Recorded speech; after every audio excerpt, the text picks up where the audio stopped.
Good evening and welcome to the Senior Synth stream. This time it's the ghost in the machine. Well, here's Ken. Happy anniversary, Ken. You're muted. Still. Okay, we'll get back to you. Hi, Andy. You've been online all day. Yeah, but sorry, I had a tech issue. I had to change machines and everything. It's a total nightmare. And hi, David. Hey, can you hear me okay? Yeah, you're fine. I have to say, Howard, he had to cancel. He still has NAMM tracks. I do too. Oh, so, but he will be on another time. He liked the thumbnail I made for the stream, and I told him I actually wrote Howard Scar in the prompt, the AI thumbnail. Well, I didn't, but yeah, I thought it was fun. Yeah, welcome. Ken, can you say something now? No, you can't. Is it your wife who has sabotaged it? No, hey, a ghost in the machine like I did. I literally had to switch laptops. The one that worked a couple hours ago doesn't work right now for the camera. I don't know why. So that's a perfect title. Yeah. I also heard on Ramsey's you talked about Ghost in the Machine all the time. Yeah. So yeah, Ken, are you available now? Oh, you're going downstairs. You. Oh, you're inviting the wife. Okay. Yeah. Try to play something. Looks Yeah. like he's gonna leave and join again. Okay. Okay. He says he's showing volume on here on input. Look in the Yeah. chat. Look in the chat. Ah. I should. Yeah. I leave and join again. Okay. And look in the chat. Yeah. Okay. Let's see. Let's make some pause music. That was fun for me. Yeah.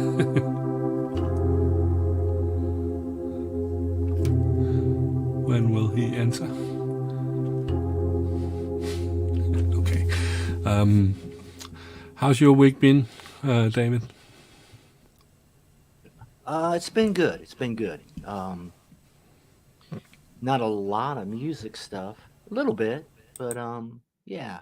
I was real excited about doing this.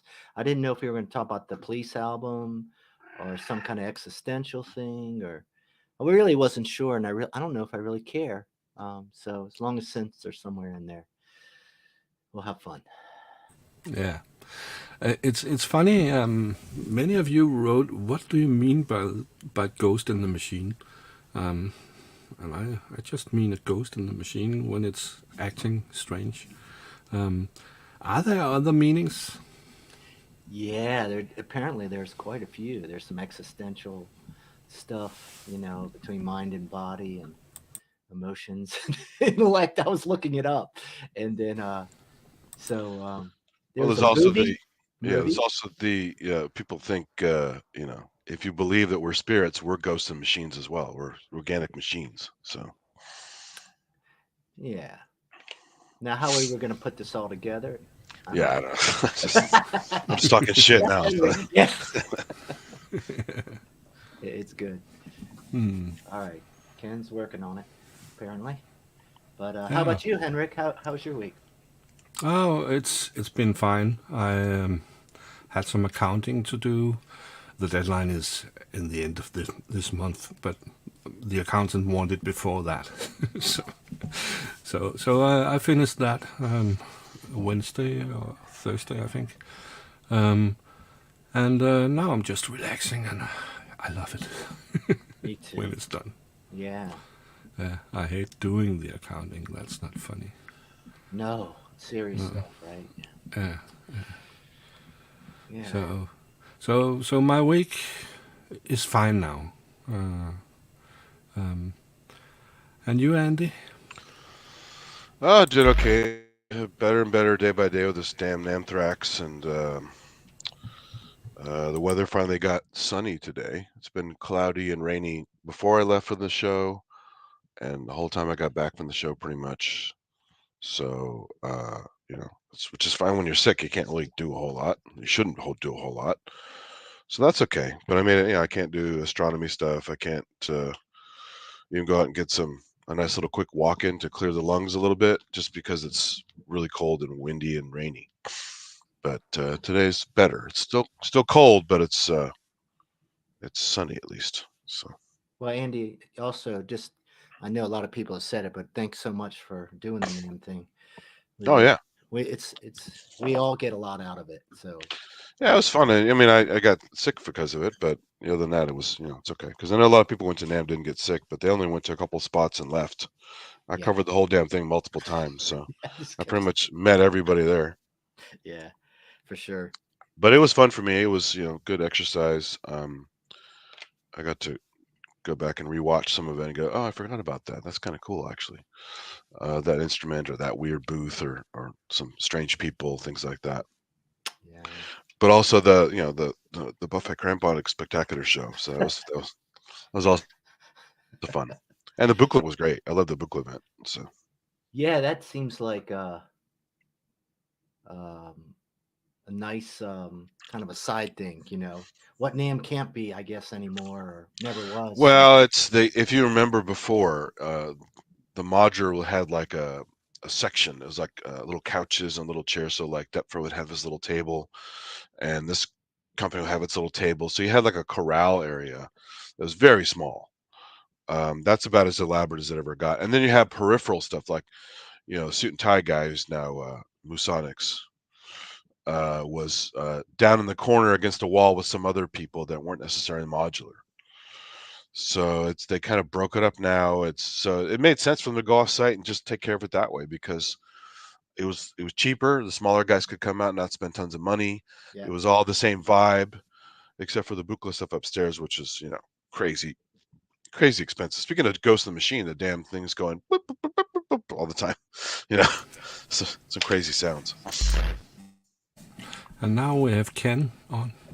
I exist. I'm back. Hey. Yeah. I had to do some creative solutions over here, but I got it working. Yeah, you're a bit loud. I'm a loud individual. Oh, yeah. Happy anniversary. Oh, thank you. 25 years with my wife. That's amazing. Maybe this will be a little bit better. Is that a little bit better sound-wise? A little lower, then it's fine. Not much. Okay, you want it lower than that? No, it's fine. I can drop it. As long as we're pretty much all relatively in the same, I think David sounds pretty quiet to me. Yeah, that's what I was afraid. This is my hot spot. Oh, when you get up on the mic, it sounds a bit better. Yeah, I'll get up. Andy is often loud. Sorry, I was comparing. No, it's fine today. I think both of you are okay, David and Andy, and also Ken now. So. All those damn loud Americans. Yeah. I dropped it down a bit in my mixer, but if I go any further, I'll be anti-American. So. Yeah, don't do that. Okay. Should we invite more people, or should we just be us? Oh. Maybe we should. Disappeared. Yeah, maybe we need to back up Ken. Yeah. Is there a backup in the audience? Yeah. Was it Ken's not going to come? He is. He probably forgot. Oh, really? He was coming too? Okay. Nice. Yeah. He was the first to reply, sure. So, but I haven't noticed him that we have started. I'll do that. He had a Fiona joke during the ranch show. He might be paying for that. I think so, yeah. It's probably laid out somewhere. So I just wrote him. Okay. But should we say hi to the chatters first? And then I can put this in here. If you want to join the stream, you are welcome. Just use this link. And let's see who's here. Hey, Hendrik, real quick. What's funny is you gave me access to your thing last time so I could shut it down. I didn't know this about StreamYard. When I tried to do a show yesterday, I was still part of your group, and I couldn't do anything with my own account. Yeah, it was weird. Have you seen that before? It's like I had to take myself out of your group temporarily, I guess, just so I could start my own little thing. It's very weird. Okay. Yeah, but they had some trouble the last few days. They were also down an hour or something like that. They usually aren't down. StreamYard is very stable. No problem. Just wondering if you'd seen that, because I literally had no control of my own stuff after that. It's weird.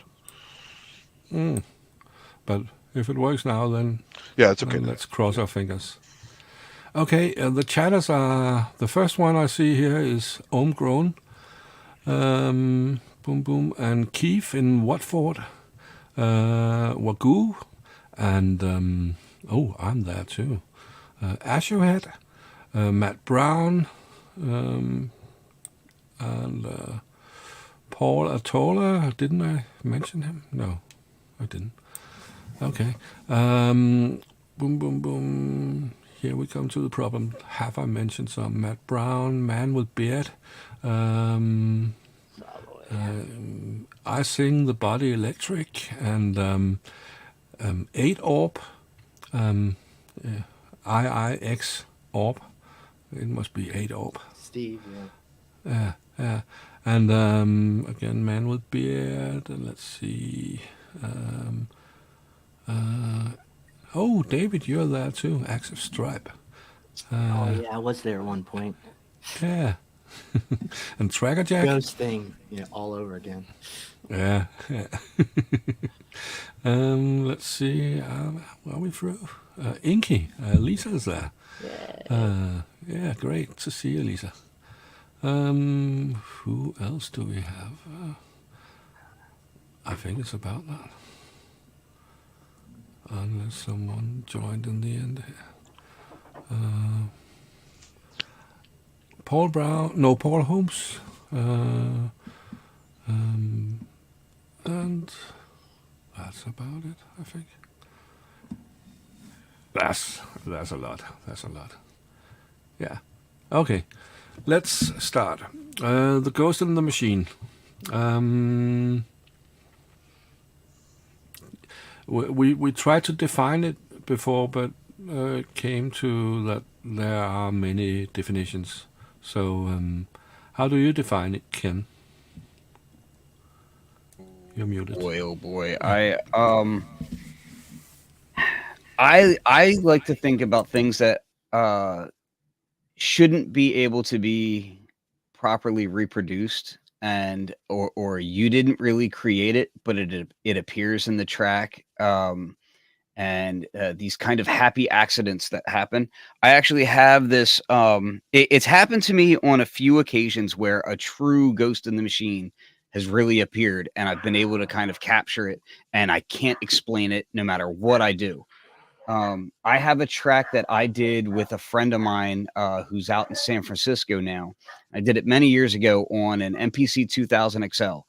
And I know that machine like the back of my hand. It's like built into my DNA at this point, right? And I did this track, and it was really kind of weird. And I did it probably around, if I had to guess, I'd say it's like 2004 or 5, somewhere around there, right?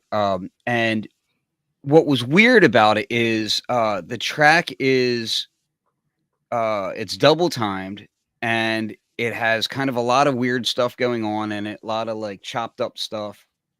And when I went to multi-track it out, it didn't sound right. And I was like, okay, well, like compression in the machine, that kind of thing, where, when you start going out a 2-track out of a machine instead of 8-track, you get different headroom levels happening and this sort of thing, right? So I'm like, okay, well, like maybe it's got something to do with that, but it's weirder than that. And then I was like, I tend to back up anything important that I'm doing multiple times. So I had multiple discs, right, of the same file. Everything's the same, right? And I took the disc to a friend's house, and I had 2 copies of it, and I put it in his MPC. Didn't sound the same. And there was like missing weird bits in there, like really strange, like glitches that were going on. And I was like, okay. So then I put the other disc in. The other disc didn't have it, right? And I was like, this is really weird. So then we went back, got my MPC, brought it to the studio, put the backup disc in there first, right? Because the original disc has like a bunch of other stuff on it. Didn't want to risk messing any of that stuff up. It's not there. Put in the original disc. It's there, and it's only on that MPC, and it's only on that disc. And the weird thing is I have tried copying this beat multiple times to different discs, to tried copying it to PC, tried doing all kinds of different stuff with it. I cannot figure out why it only sounds like this particular track on this particular disc on this particular MPC, and it won't appear in any other way. That is like the most definitive ghost in the machine that I've ever captured, and I still have the disc. It's like, it's the weirdest thing, man. And the track is weird too. Like the track is like kind of like he sings like operatic, And so it's like this weird, like hyper ballad opera track done by a hip hop producer on an MPC. Like the track makes no sense in any other context aside from the fact that like he knew me in very weird days, and it's a very weird track. But that to me is like, it's like tangible evidence. It's like if you have those ghost hunter TV shows and they're walking around with EVP meters and they're trying to hunt ghosts. They're like, oh, we've caught this glimpse of a ghost or this whisper or whatever. This is the only time I've really physically captured a ghost in the machine, and I have it, and it's unexplainable. I've tried looking at the code. I've tried figuring out whatever it could be. I see somebody mention, could it be a bad spot on the disc? Who knows? And if it is, like that could be all part of it. But it's very weird that like I can completely load all sequences and sounds and all of that, get it all, put it on any other MPC, and it doesn't appear. But on my MPC, it's there. It's just very strange. It's a So yeah, it's Ghost a in the clear Machine. sloppy. If you try to burn it, it won't let you burn it. So It's the strange, yeah. It's like The Ring. Like I'm expecting yeah, some kind of beast to start crawling out of my MPC at some point. yeah. So yeah, to me, it's the intangible aspects that somehow manifest. I remember the band Mamas and the Papas. They had another ghost. It was not in the machine. It was more in the studio. When they sang, then sometimes Harvey showed up, and Harvey was a feeling they had when everything worked. So sometimes they were singing the vocals for a song, and it wasn't good enough, so they had to lift it a half tone or a whole tone, and suddenly Harvey was there. So that was their ghost. Andy,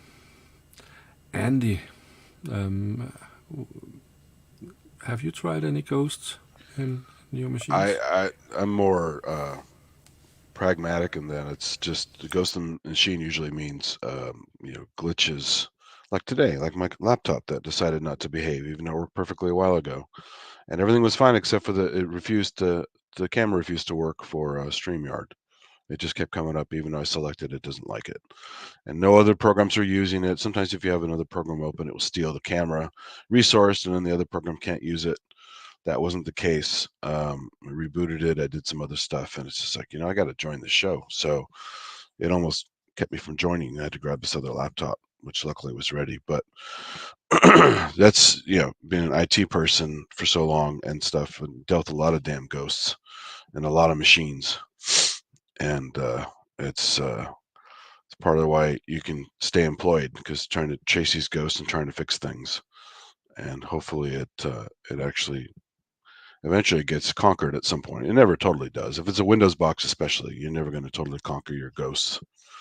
But it's it can be mysterious, like his rhythm pattern thing, where it's not necessarily a horrible thing, but it is a confusing thing, and it defies logic, and you try everything you're supposed to try and then some, and you still can't necessarily fix something.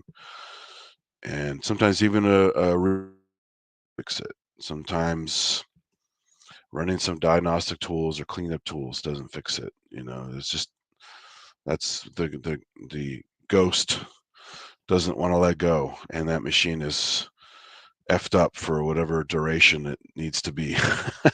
So you just do your best to try and fix it. And I've had it with synths and stuff as well. I still have 2 dead W8000s that just died for no reason. They're working perfectly fine, and then suddenly, next time I turn them on, they're screwed. So get them in lots of machines. Yeah. Dave, have you had any ghosts? I wish I had more ghosts. I actually like ghosts. I think I would do what I like to do and kind of see it the way I want to see it, whether that's the proper definition. For me, a ghost in the machine would be how we have our mind and our emotions and thoughts, and we want to convey them, and we collaborate with this many cases this digital thing, and and maybe even more so modular becomes a wonderful example where it's almost different. It can be electrical circuits, but on some level we're connecting some sort of digital or uh, electrical impulses, and then there's us, and somehow together, ultimately, and it's together we create something. And to me, that is still utterly fascinating, especially nowadays as we get into such small little SMD, and I see these boards, and there's me, and then there's this board, right? And I'm relying on that thing for so much. And I guess to me, that's kind of where I see it. If I got into a more tangible Ghost in the Machine, the only thing I can think of are just those crazy early days of live miking into a cassette boombox. And there was kind of what existed, what we recorded in the room. And then there's this cassette tape that translates it. And it is not what just happened at all sonically. It is and it isn't, if you know what I mean. It doesn't recreate it on any level the way that you experienced it. And sometimes, much maybe as Ken was saying, and Andy, there can be artifacts. It's just different, and it's really it's not us. Let's just face it. It's not us. It's something else creating to that final sound thing. And I think that's probably the best, connection I can make with when I hear that, term. Yeah. So we need the ghost hunter, Ken Spong. Yeah. Yeah. I hope he shows up, else we will manage. I think his favorite ghost hunting tool is a hammer. Yeah. I think you're right. So, to me, Ghost in the Machine have always been about when a machine acts strange. I've never put anything deeper into it. So when I came up with the topic, I just thought of strange acting machines. Actually, not ghosts, but it's. I think it's interesting to hear what you have experienced.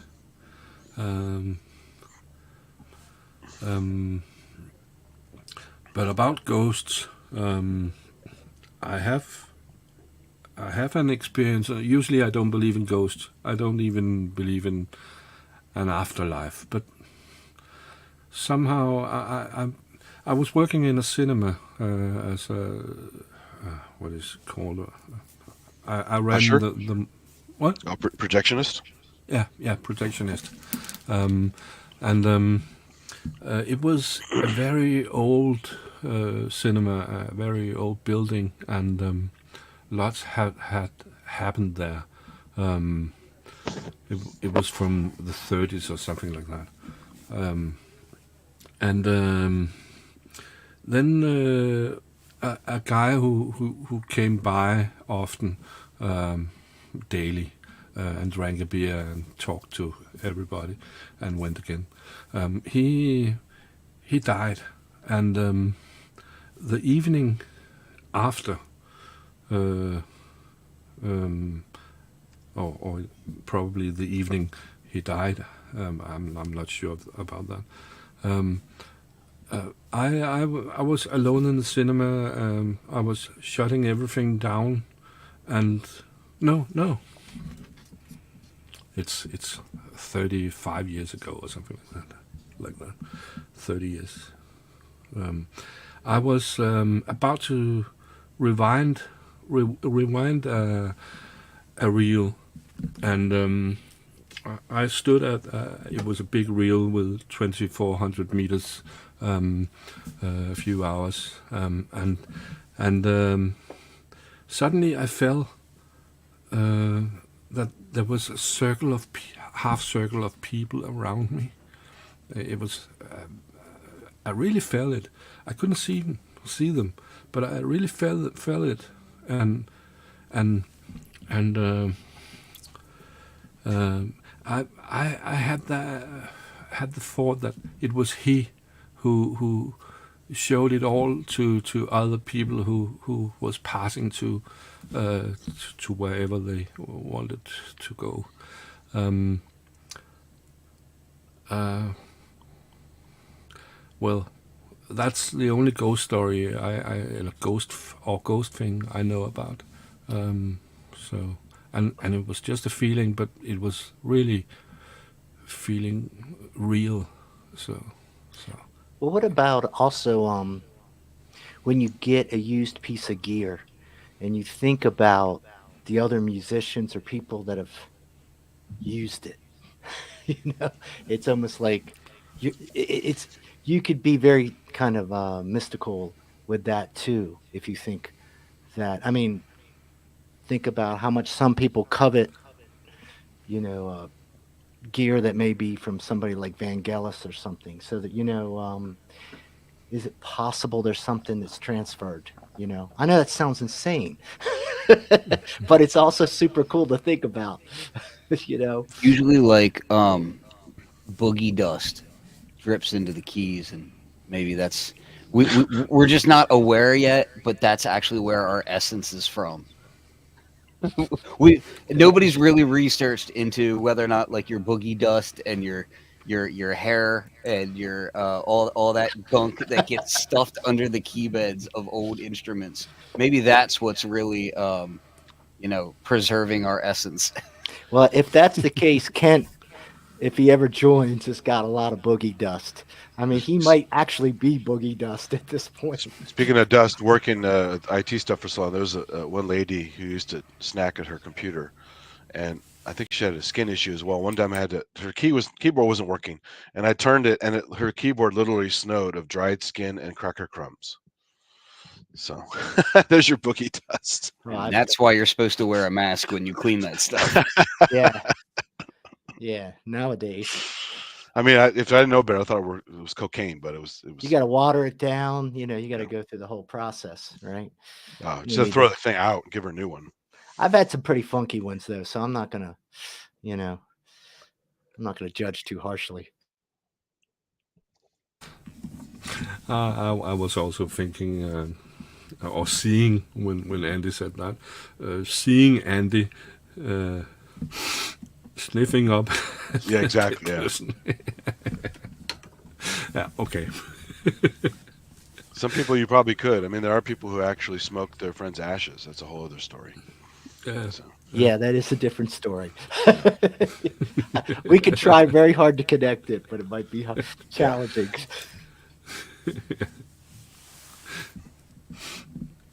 Okay. But machines not working.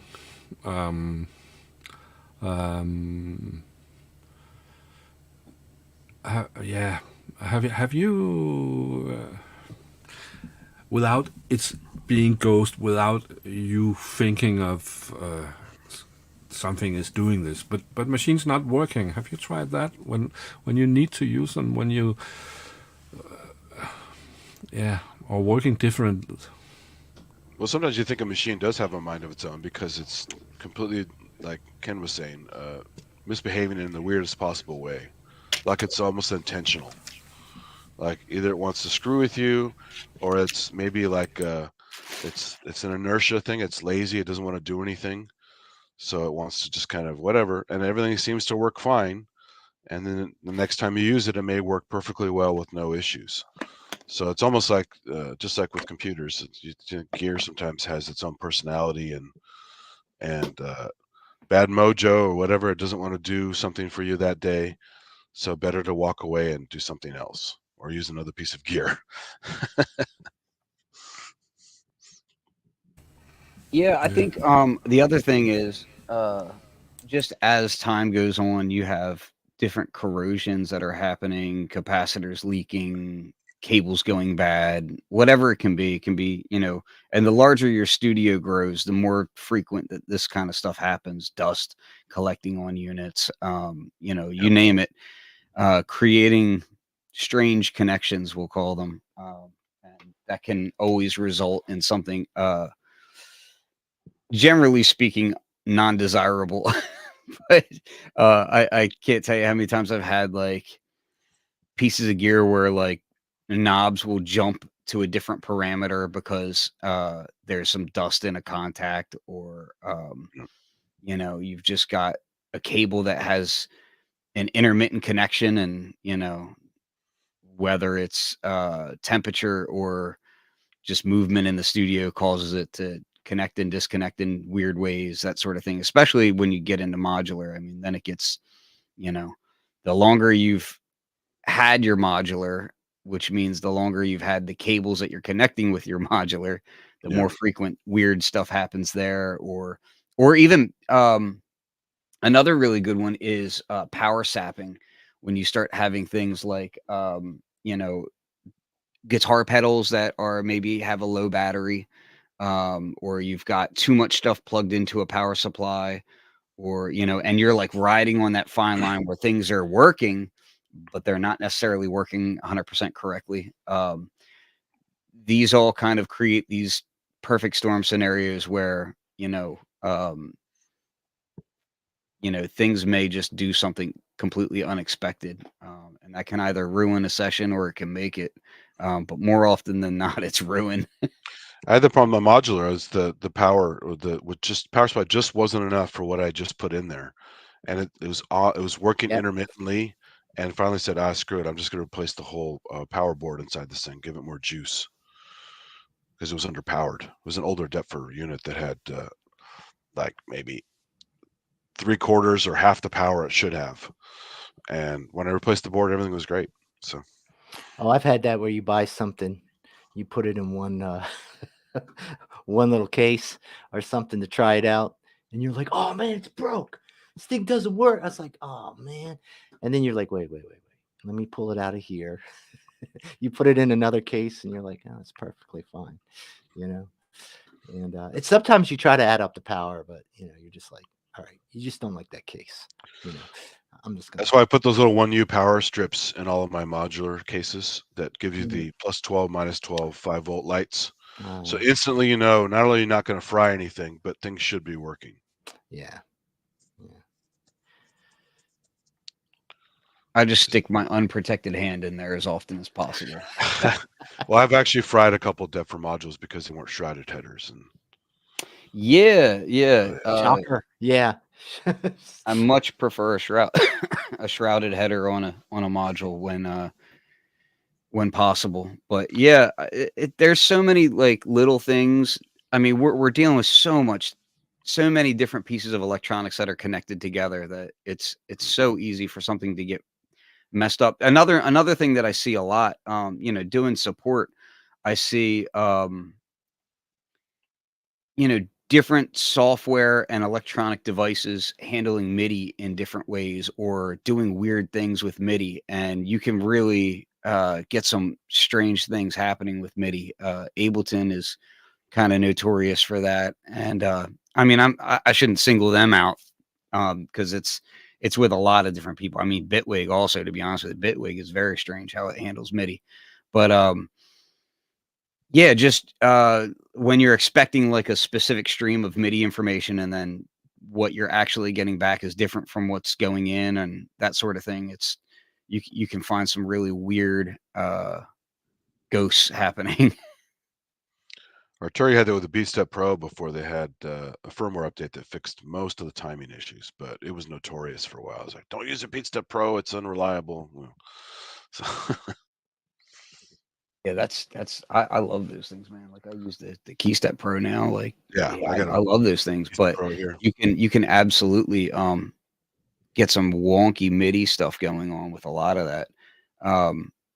And just some things are kind of like supposed to be following a certain spec, but is that spec actually accurate, and are they following it correctly, and that sort of thing. There's always weird things that can go on there. I've seen things like volume levels randomly dropping because a MIDI CC is sent that like nobody told it to send that MIDI CC, but it fires it out. Strange stuff like that. See, more fun when you try to do MIDI to CV back and forth. That's why I bought the Mutant Brains module, because it's a dumb as a post, simple DIN 5 MIDI in, CV gate out to anything. And if I'm in a hurry, I don't want to plug individual CV gates from this KeyStep Pro to everything. I will use just a MIDI out on it, and then use the Mutant Brains to split it all out, and it's pretty much rock solid. But it's hit or miss sometimes with other stuff. Yeah, I have a similar setup. Mine goes to an anti-module MIDI to CV thing that just fires off gates, and I use that for the extra because there's only like, I think it's 8 drum outs on those things, and I need more than that because I got a whole modular drum machine. So I have a whole nother set of, I think it's like 12, I think, that's on that one. And yeah, I send it out that way just to keep it simple and stupid, like you say. Like, I don't want to overcomplicate it. But then I have stuff like the Endorphins one, where it's like you plug USB into it, but it can also do so much more that half the time I have no idea how I have it set up. Yeah, that's same thing. I had the same problem with the Bitbox.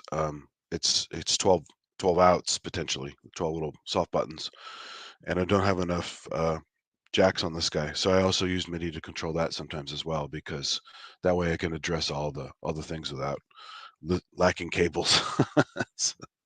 Yeah, I think sometimes Ghost in the Machine can just straight up be user error, and that's, you know what I mean? Like, ouch. Yeah. I mean, True, I I'd be know. lying I'd be lying if I said it doesn't happen to me on a. Are you saying user error is a real thing? Oh my God. The emails I wish I could say. Yeah. Yeah.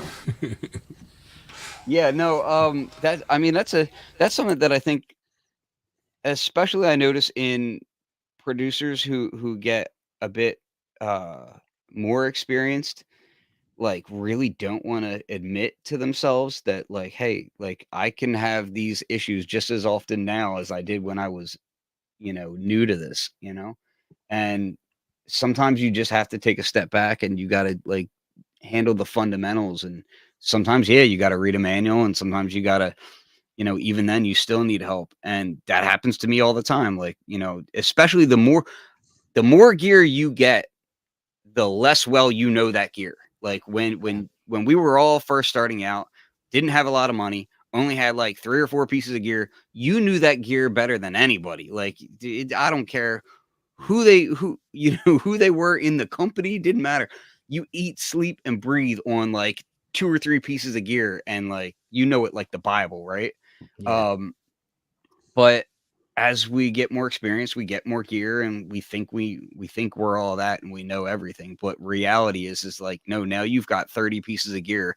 The chances of you knowing every nuance of every piece of gear is pretty slim, And them communicating together the way you wanted them to. Exactly. The communication gets way more complicated. And then you have things in between, that's supposed to be translating and communicating to other things and just complicating your problems even further. And yeah, so I try to always remember to stay humble as far as what I actually know, because it's like a lot of times what you think you know, you might not actually know. Also, one of my favorite, I forgot to mention this, is one of my favorite Ghost in the Machine thingies is anyone of you older computer people or sampler users know about SCSI.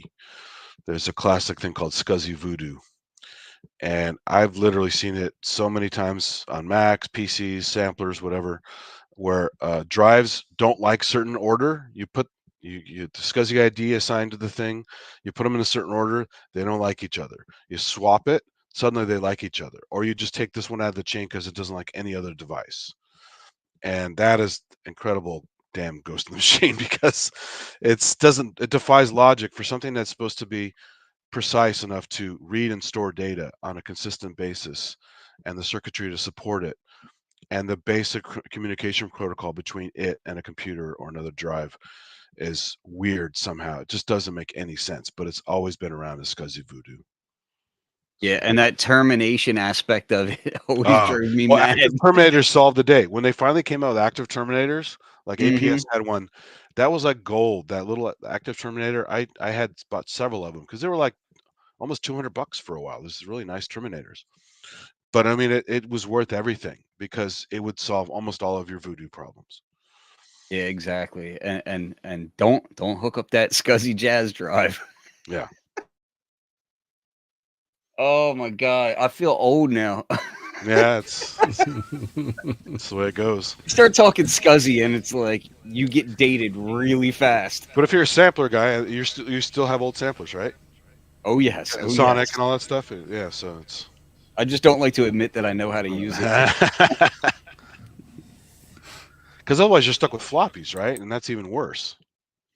Yeah, I was I had made that post about my anniversary and somebody had mentioned like, "Oh yeah, I thought you were like 25 or something." I was like, Yeah. wish. That's also a compliment. So, you know. Yeah, that's the good old days. No, it just shows how immature I am. Well, that's good too, because you get old and crusty, and that's no fun. You know, so you gotta have some childlike attributes once in a while. Could be. My wife is probably would argue the latter though. Well, it's the amount of childlike and the moments you choose. That's the thing. Yeah. That's what it True. comes down to. Yeah, I got to stop choosing at all times. Meaning like inappropriate stuff, you know. That's, At all times. yeah. But you know, you gotta have fun. Life's too short.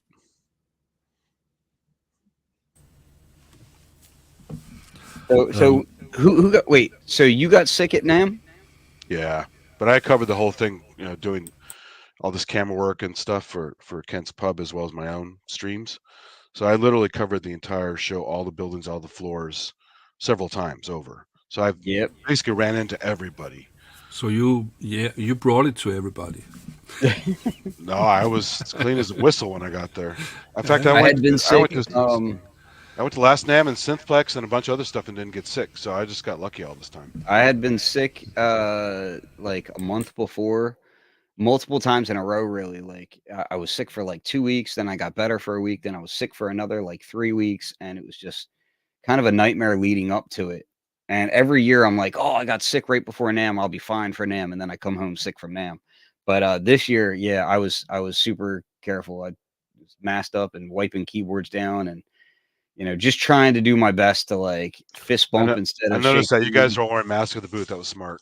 Well, and we kind of do that every year now, because last time we were all sick like right before NAMM, and we didn't want to get anybody sick. Like we were healthy when we went there, but it's still like, well, how healthy are you? You know, that kind of thing. And yeah, I'm really happy that we did, because so many people I know came home sick again.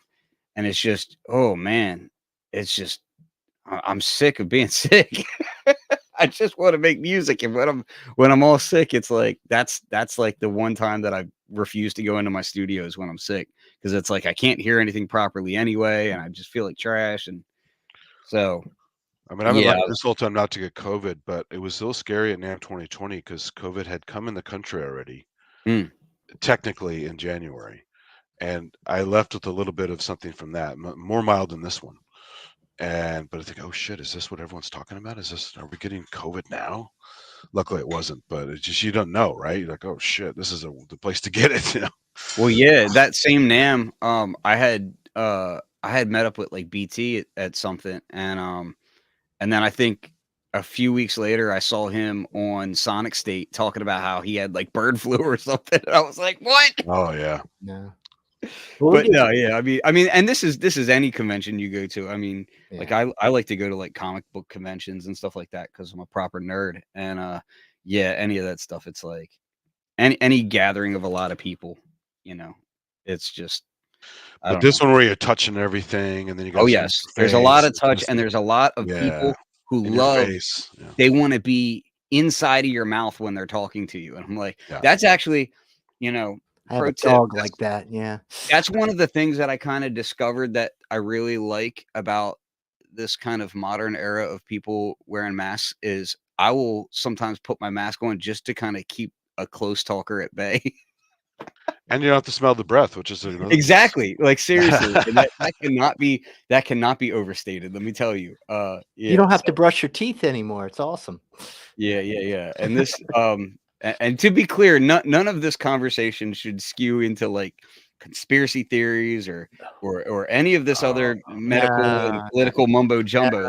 That's not what this is about. This is just simply about sometimes I don't want to smell your breath. Yeah. I mean, for several years, I didn't smell anyone's breath. It was great. Oh man, I'll tell you, it like No yeah, regrets. that's something else, man.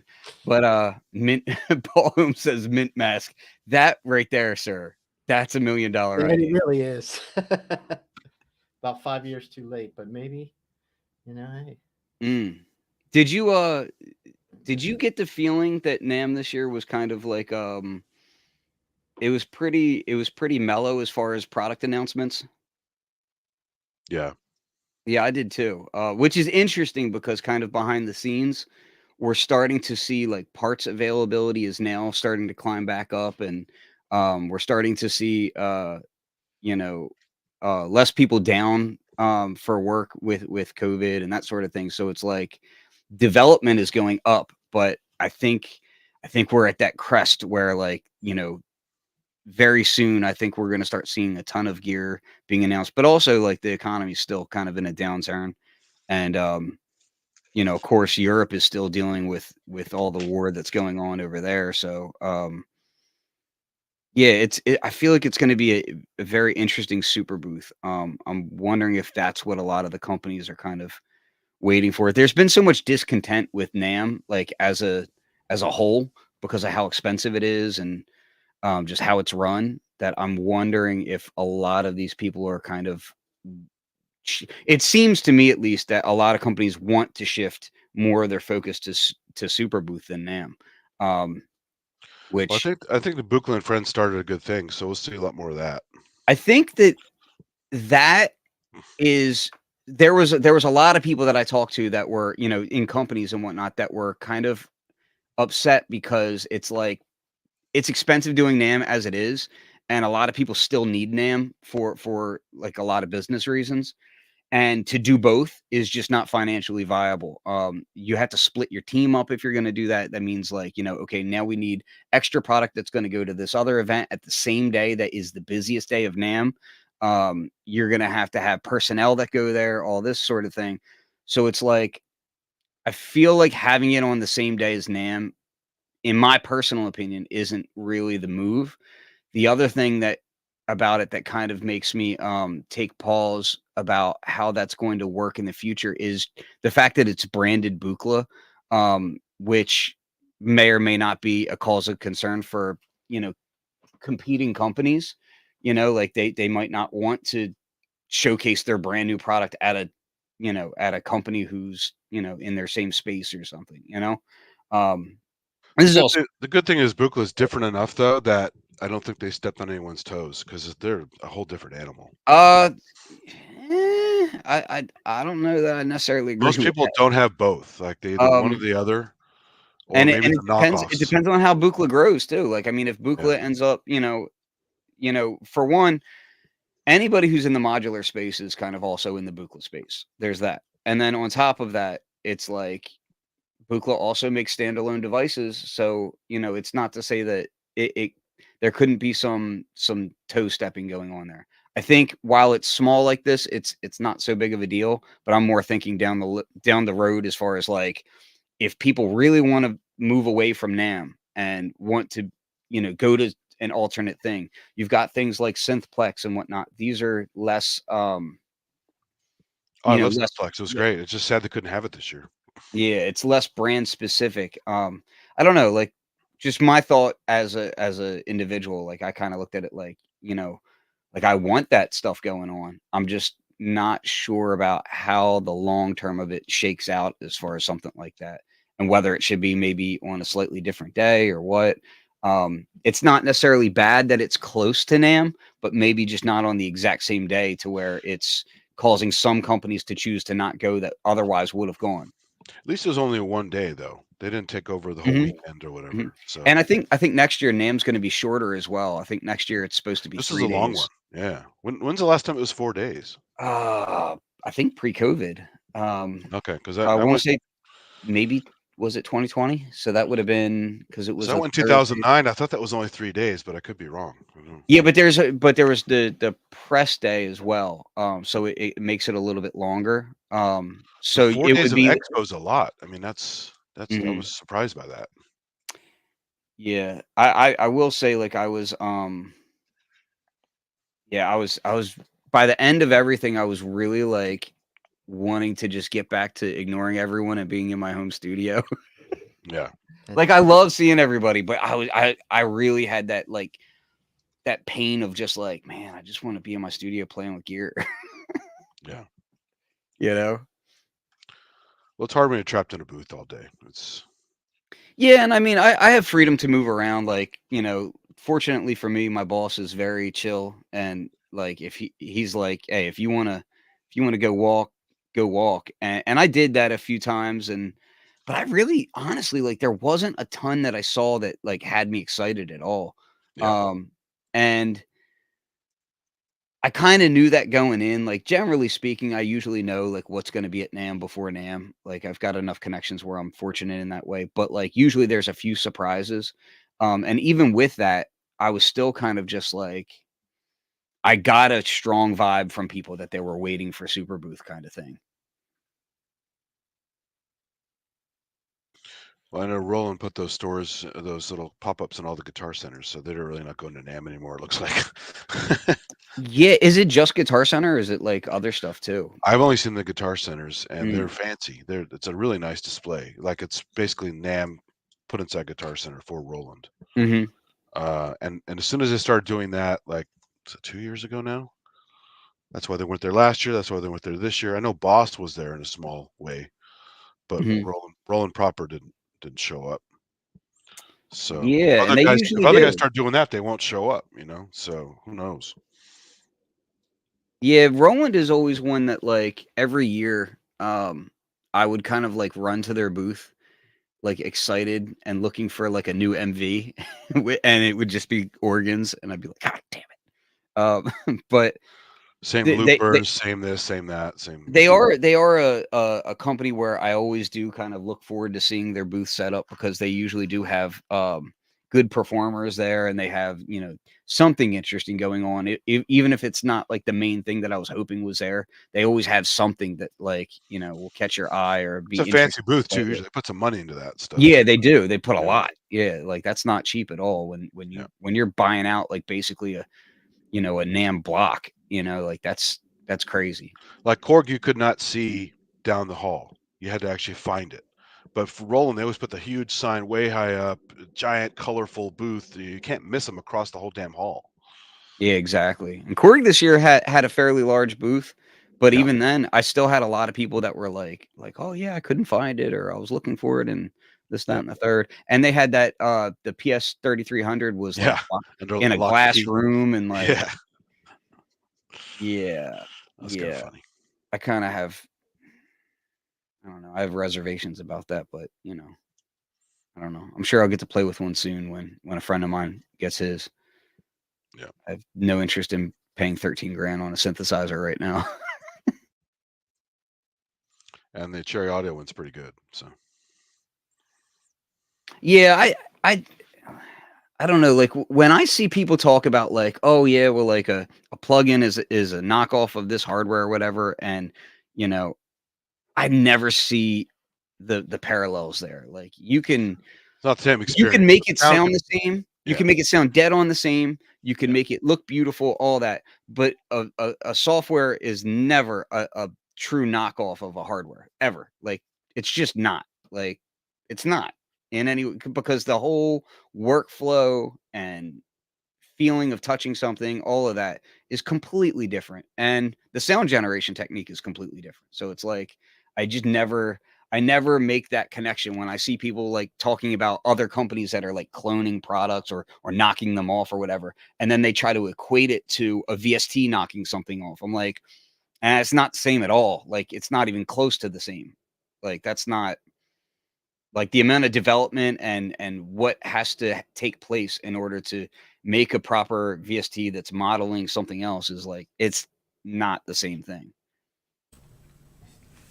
I have it the same way, and also companies making software and trying to sound like something vintage. Yes, but did it sound like that back then? The synth is 50 years old now, and the components are old. They sound it all sounds different now than it did back then. So can you really make a VST that sounded like it did back then? Well, that's why not all CS80 sound the same, because of wear and tear and age and all that stuff. So. And I do think that you can really, really mimic sound extremely closely. Like I've been in the room with, you know, some really obscure synths that were just done amazingly well. But to me, it's like, it doesn't matter. Like at the end of the day, it's not an actual knockoff of something if it's not built with similar style components and what. Like if you digitally emulate something, you're emulating something. That's fine, but it's just not the same, man. It's not. Yeah. I just don't equate those two ideals together at all. Just because something has a graphical interface that has like a picture of a Moog or something like that does not mean you're actually knocking off a Moog. Like the DSP that goes into it is not at all similar to someone having to create an electrical schematic. You know what I mean? Like it's two totally different technologies done in two totally different ways. One is just taking inspiration from the other. And I think one of them, I just make the distinction of an instrument. One's an instrument and one is something simulating an instrument. It can sound super cool. You can use it for sounds, but it's not an instrument. I still think it's an instrument. It's just a totally different thing. Like it's just not at all. I think it gets into maybe someone who started as a drummer. There's to me, when I think of an instrument, there's a physicality to it. And I'm not saying I'm right. That's what it means to me. So I would, I can't find a lot of parallels. I think it is a nice, but if there are sounds that you covet, then, geez, I was listening to some of the G-Force, like the Axis, just that little monosynth, and it sounds beautiful. It just sounds beautiful. Well, and also speaking of G-Force, I mean, Kent's here now. I have his Imposker 2 touch digital controller, and that with Imposker 2 is as close as I'll ever get to an Oscar, and it feels like the experience with all the knobs and all the layout, and it's tactile, and it's touch it. You could touch it. Yeah. Right. So it's software in a box, but it feels like a synth, right? So. Yeah, it's it's some of his semantics, I guess, at the end of the day. And at the end of the day, a Waldorf Quantum is a software in a box too. So.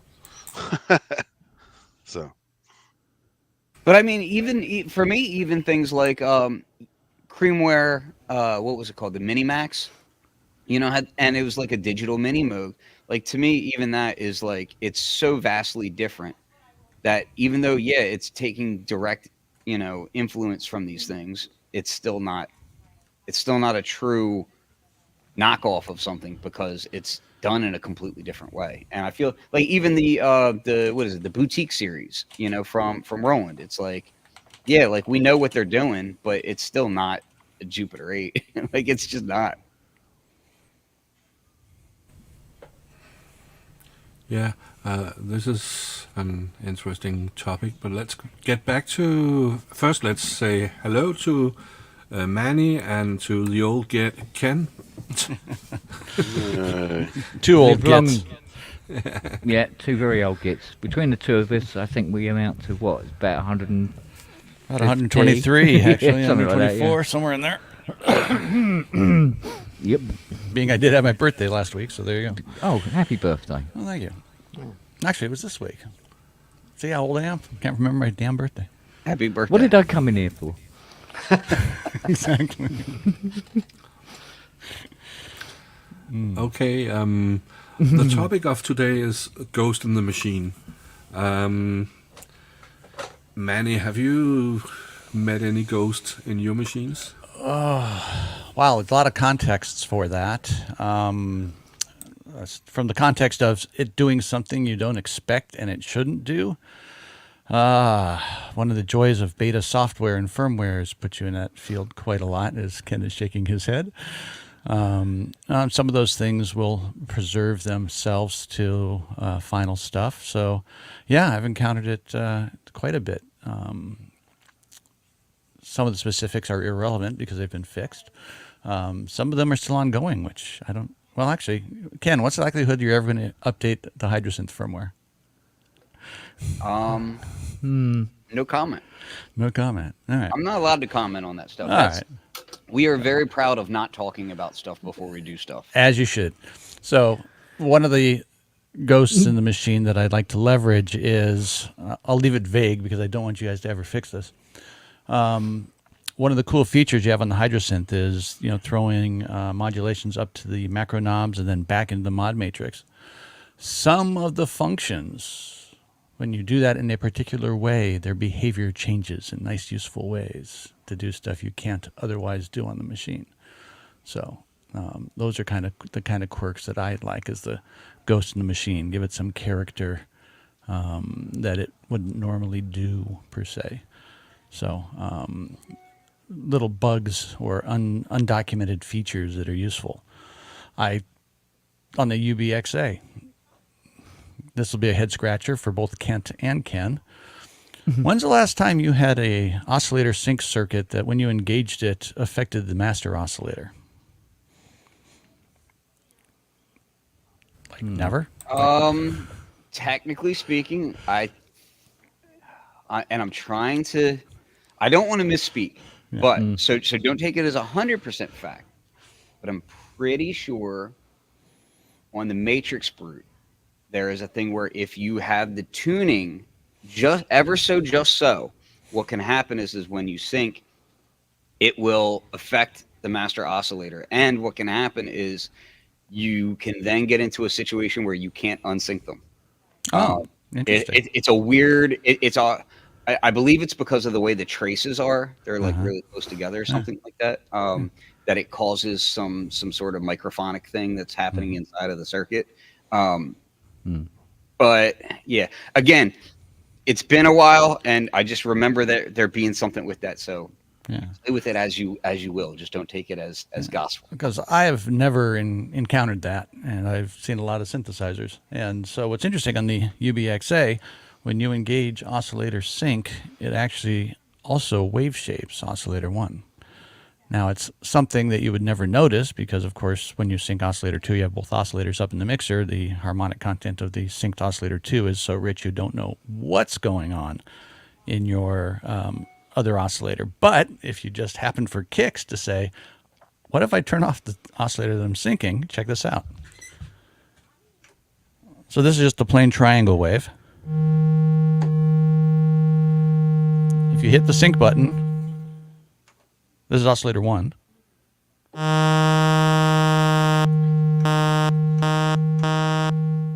Here's the square.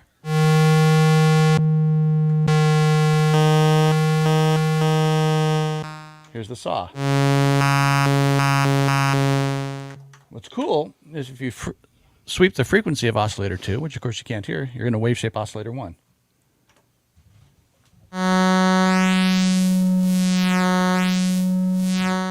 It's some really weird pulse mod effect. And if you throw it up on an oscilloscope, it looks oddly enough like a partial wave cycle force clamp to 0 pulse width mod. So similar to the ASM pulse width mod where you can just take like an eighth of a cycle and compress it down. And of course, there's no documentation of this anywhere, but lets you do some comb filtery things. So I don't know if Behringer did that by design, but they don't make many mention of it, or did they just put a circuit in funky? I have to try that. I have to try that on an XA and a real XA and see what happens there.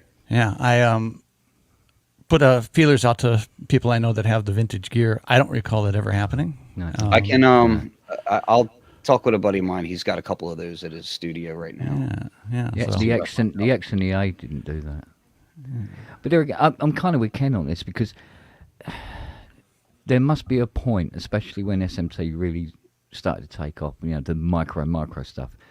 I don't think there must be a limit at some point where a synthesizer cannot have its tracks closer than a certain amount before there's crosstalk. Yeah, exactly. Yeah, there absolutely is. I've seen it yeah. in testing of different analog gear Yeah. over the years, and yeah, there definitely is. Yeah. And I'm wondering if that's what we're looking at there. It's very useful. Before we continue, Ken Flux, I have to remind you about your dinner.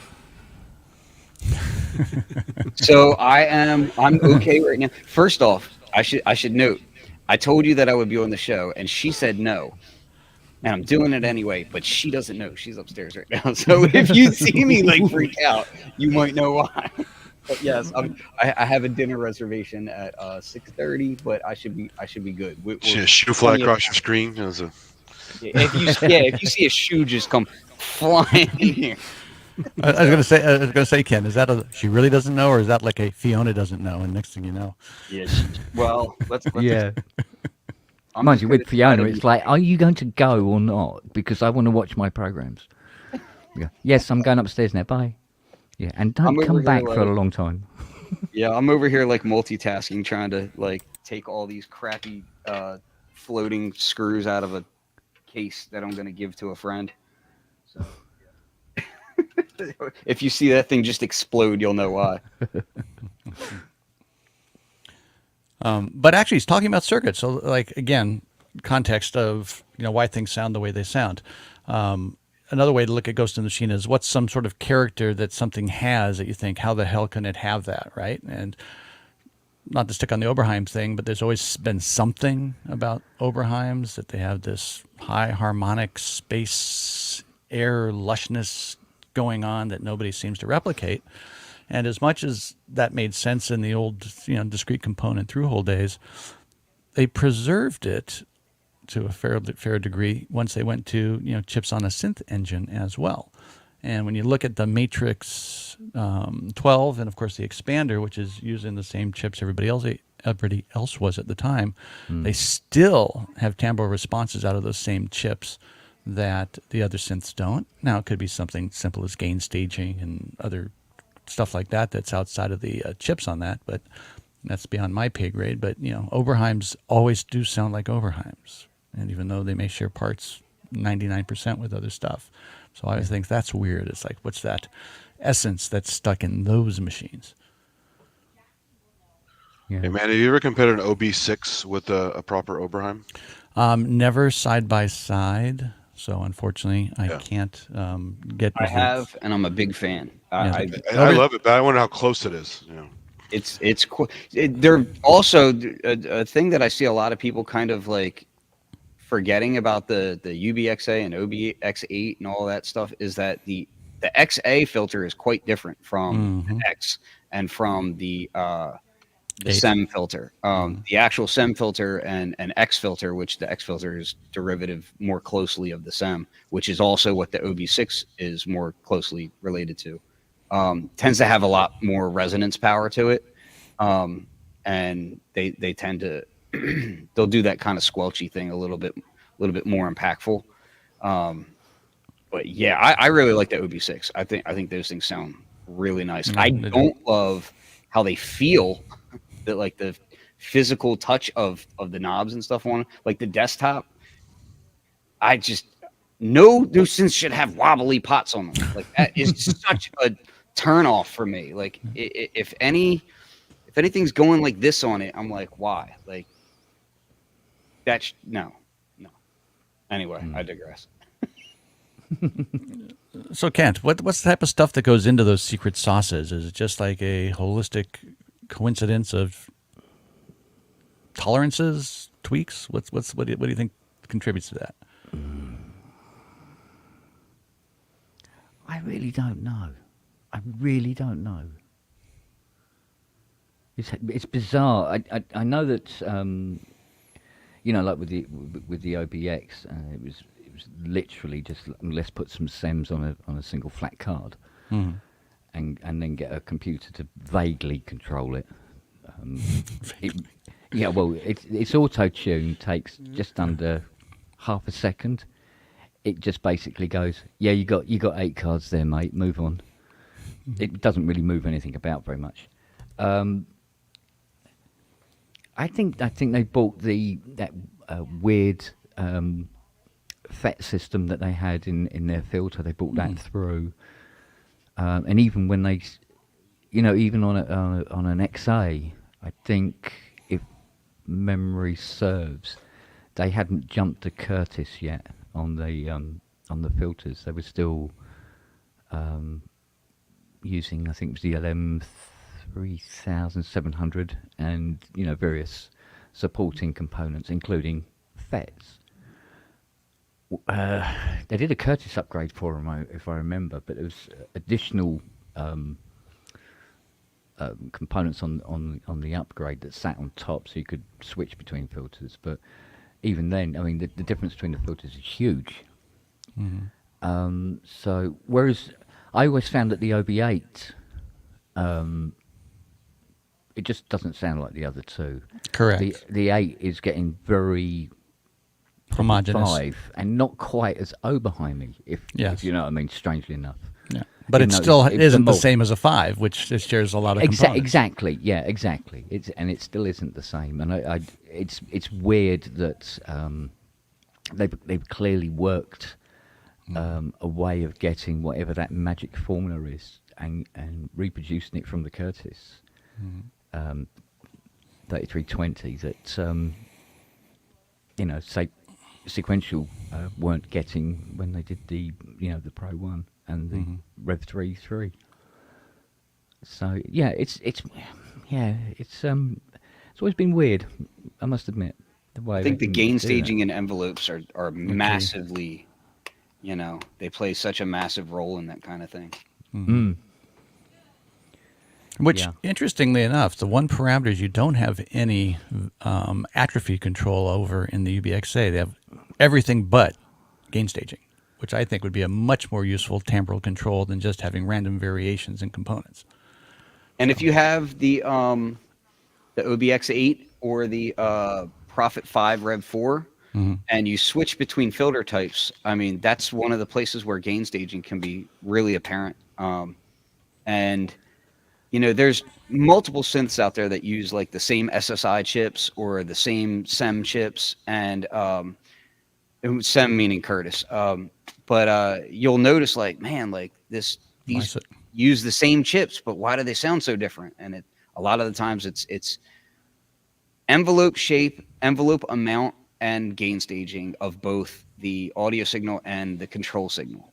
And I think you just notice vast differences, even though, like, hey, this on paper this should sound the same, but it doesn't. The art of synthesizer construction.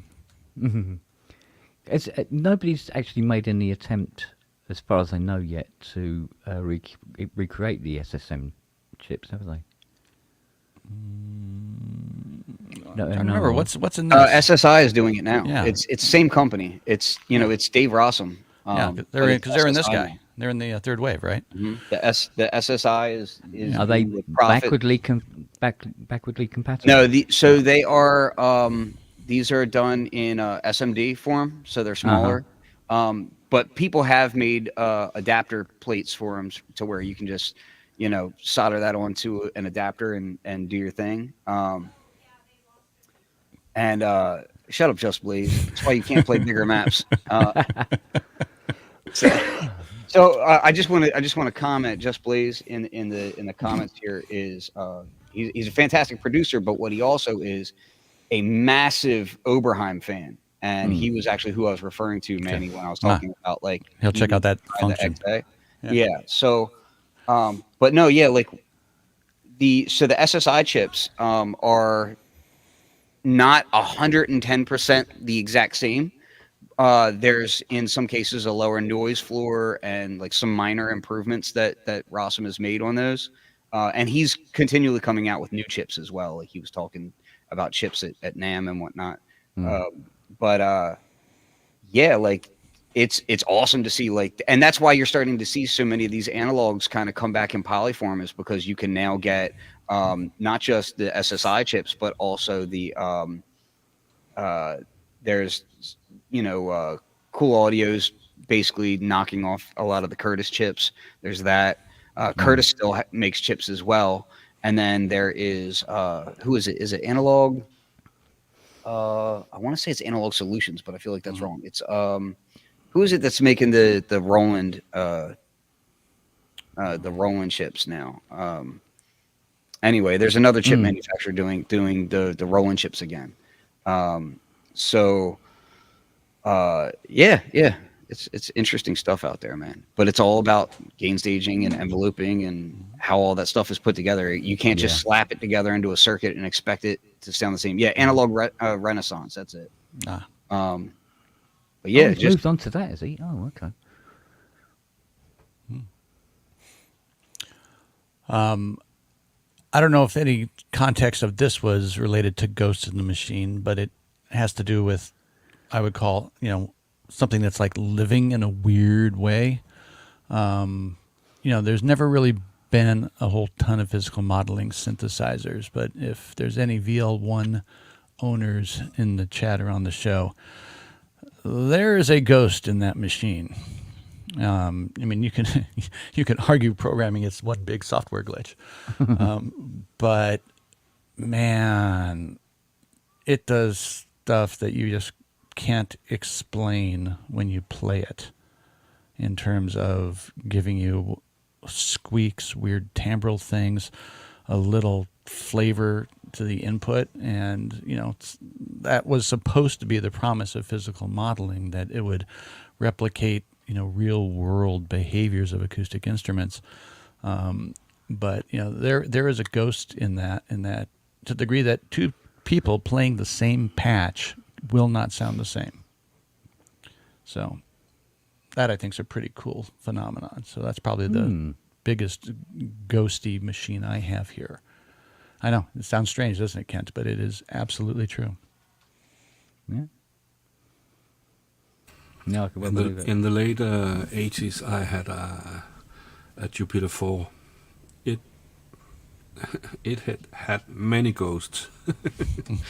It was really out of tune, whatever you did. So you might be got rid confusing of that it. with broken. Sorry, but I believe all Memory Moogs shipped on board with their own collection of ghosts and gremlins, like a full regiment of those. Oh God, like you wouldn't believe.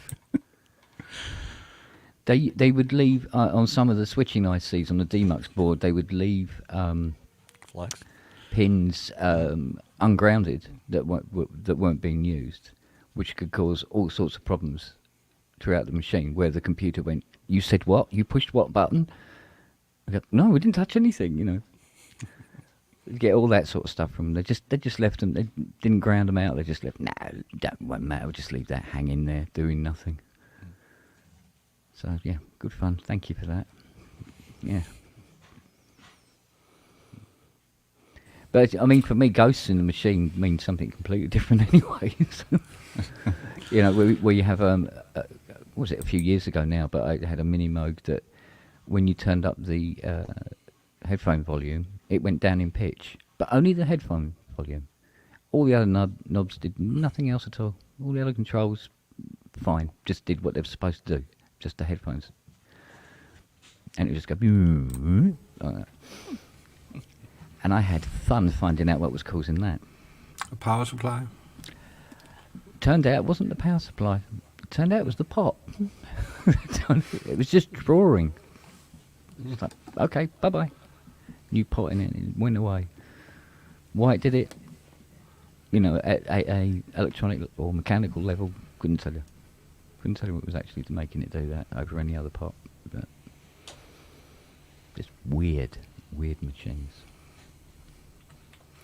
Do you ever name your ghosts? Yes, but not something you could repeat in polite company.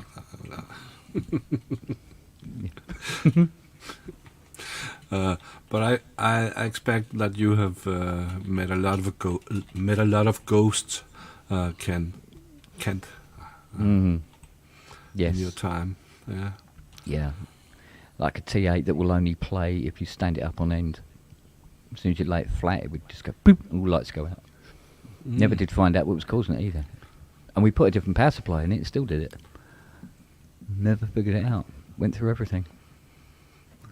So just said, mate, it's got MIDI. Just stand it up in the corner and play it from remotely. It's cheaper as well. Yeah. To me, it sounds like a bad soldering. Yeah, it must have been something like at a ridiculously micro level, because we couldn't find anything physically wrong with the synth from one end to the other. So Probably just a incompetent tech. oh, almost definitely. I mean, it goes without saying. It's just that the incompetent tech wasn't able to figure the problem out either. So between the synth and the tech, it was just a couple of morons just wasting time, basically. But at least getting paid for it, which is important at the end of the day. Yeah, Just blowing up that hourly bill. Yeah, this moron needs more string libraries. Yeah. No, actually, I still have a no fix, no fee. So, which is, I mean, Fiona calls me all sorts of things for having that policy, but I've always stuck with it. If I can't fix it, I'm not charging anybody any for it. So, which is, for me personally, it works for me because it's an incentive to make sure I find out what the problem is. But sometimes you get beaten. And, you know, you just never find, and you never know what machine's going to do it to you. It's really weird. I mean, we've just completed one now where we've just given up. It's a Jupiter 6, and on voice 2, VCO 2, drifts up and down in pitch, just gently. And randomly, so it's not like it's even been affected by a distant LFO or anything. And we've replaced the entire voice. It still does it. So we thought, could it be software? Could it be software? So I put a different computer board in it. Still does it. Just don't know. I mean, there's no original components left in this voice, and it still does it. So after many, many hours, gone. No. Give up. You still don't know what's doing it, unless it's the board delaminating itself somehow, in which case there's not very much we could do about it. But I didn't think it would be old enough to be delaminated yet, but there you go. Oh, hello. Thank you. Just to make sure that I don't go back downstairs. Yeah. Okay. You stay up here. All right, I will stay here, darling. Yes. I will stay here out of your hair.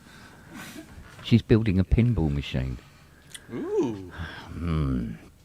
You know, one of those wooden kit things made with all these tiny, tiny, intricate little pieces. She's been building this pinball machine now for about 2 weeks so far. I reckon it's still got another couple of months to go.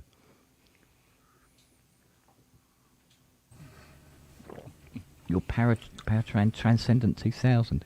Yeah, I can repair that. I know them inside out. It was my first synth. Weirdly, I didn't know anything about electronics though when I got the kit. So I had a telephone engineer put it together for me, who was brilliant at electronics and shit at music. So it was never in tune because he didn't know how to calibrate it. So I used to write songs that only had about an octave span. Were those only kits, or could you buy a pre-assembled one? I think they were only kits. Only kits. Yeah. So yeah, it's a lovely little synth actually. Considering it's just a single VCO jobby.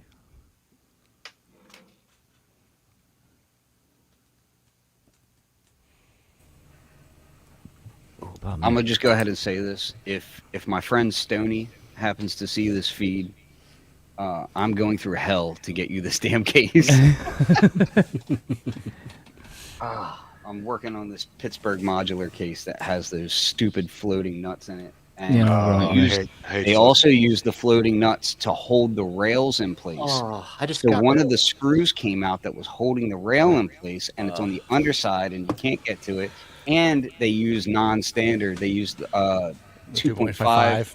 Oh, they Yeah. make Yeah. noise. They make noise size. Yeah. Yeah. which Right. is annoying as hell. So I have a bunch of new ones, but they're too big, so I have to reuse the old ones and try to fish it through, and yeah, it's not fun. But the joy of all of this is going to be that she will soon be addicted to modular, and once you get addicted, there's no stopping. Yeah, don't I know it? I I'm have, your butcher man. I've fallen foul now. I've just bought all of Dom's Dofler. Oh, Kent. Oh, wow. What does that mean? All of Dom's? Well, Dofler. he had a lot of Dofler, and I bought Yeah. it. Yeah, no, but like a couple, 2, 3, Like- 4, 5, 6. Like Just that stop much? me. 8, It's. 9, 10, I think it's. 11. I think it's two cases of it. Wow. So They look cool together, though. Just yeah. What do Oh, you you'll still have too many. to hell. You'll still have too many patch cords, so. Oh yeah. Yeah. Yeah, I know. Not gonna solve that. The other question not- is where are you going to put it? Now let's not get bogged down on specifics, Yeah, right. okay? Right. No, I'm doing a big shift about in here anyway. There's a lot of stuff that's sort of. You need another moving out rickety and moving table in. to put that on, right? So it's like, Yeah, it's just ridiculous. It's just ridiculous. It's just good that you nuts. bought the case because some of those modules are really deep. So Yeah, I think Ty said he said one of the cases is modified slightly. He said he'd had a go at it. He goes, I'm not quite sure what he did, but he put another power supply in or something like that. And I go, I wonder what he's done is because they were originally Doper cases. I wonder if he's modified them to have 5 volt rail in or something, so you can put other modules in it. yeah, maybe. It wouldn't surprise me if he added a second power supply inside of there. Yeah, that's what I was Because thinking. once you get up to like 3 rows, it's pretty common to need, more than what's provided. Yeah, Especially a lot of those older ones used linear power supplies in them, so they're pretty heavy. Yeah. But they also didn't put out a ton of voltage. But the voltage that they do put out is great. It's like very, very clean voltage on those. So that they could be a often very, very include good 5 thing. volts. You had to add your own 5-volt add-on. So Yeah, because I had a chappie here, I think it was last year, who had this Doper A100 case, and he had a few Doper modules in it, but he bought some more stuff. He's Daniel Miller's assistant, and he said, "Oh, I can't get these modules to work. I don't know what's wrong with it." And that's my friend. I go, "Well, that's because you've got no 5-volt supply in this case, so these modules are 5-volt and don't fire up." So. But you know what's really stupid though? The depth-free yarns, which is their kind of MIDI CV converter thingy, yeah, it requires 5 volts. I tried to put it in a depth-free case, and it didn't have 5 volts. yeah, So I had to add a little Yeah. 5-volt add-on. It's hilarious. yeah, Oh, the mutable yarns? Yeah. Yeah, Sorry, yeah. mutable yarns. Yeah, mutable yeah. yarns. Yeah. Yeah, but But the it's- other thing but I it's- didn't like about the Doper, I must admit, is the way the connectors didn't have the carriage, so you could accidentally put one on the back round the wrong way, Oh yeah. kind of thing. Builds character. Yeah, it builds a lot of smoke as well. The funny thing about the yarn is the same age as the depth-free module, so they should have known about the 5-volt thing. That's what got me crazy. So you don't like the modules with the circumcised headers? No, I'm not a fan. Not a fan. Not a fan. I must be said. As long as you remember Well, depth down, you'll never short a module. In fairness, there was a point in time where I can remember very vividly that if you had digital modules in your Eurorack, people got very snobby and rude about it. And it was like this whole, like, we don't want digital in our modular. And yeah, it was a very weird time earlier on in the Eurorack community. And, yeah. But as far as like the 5-volt, you can also get adapter boards that you can plug right into a regular non 5-volt rail, and it'll keep you 5 volts. Like it's just like. Yeah, that's what I ended up doing in the end, is plugging in one of those little adapters. That's why I added the mutable one. This little 5-volt little plug-in. Yeah, clever little thing. Yeah, very useful. But God damn it fell. well, people get snobby too about not just digital analog, but different colors, right?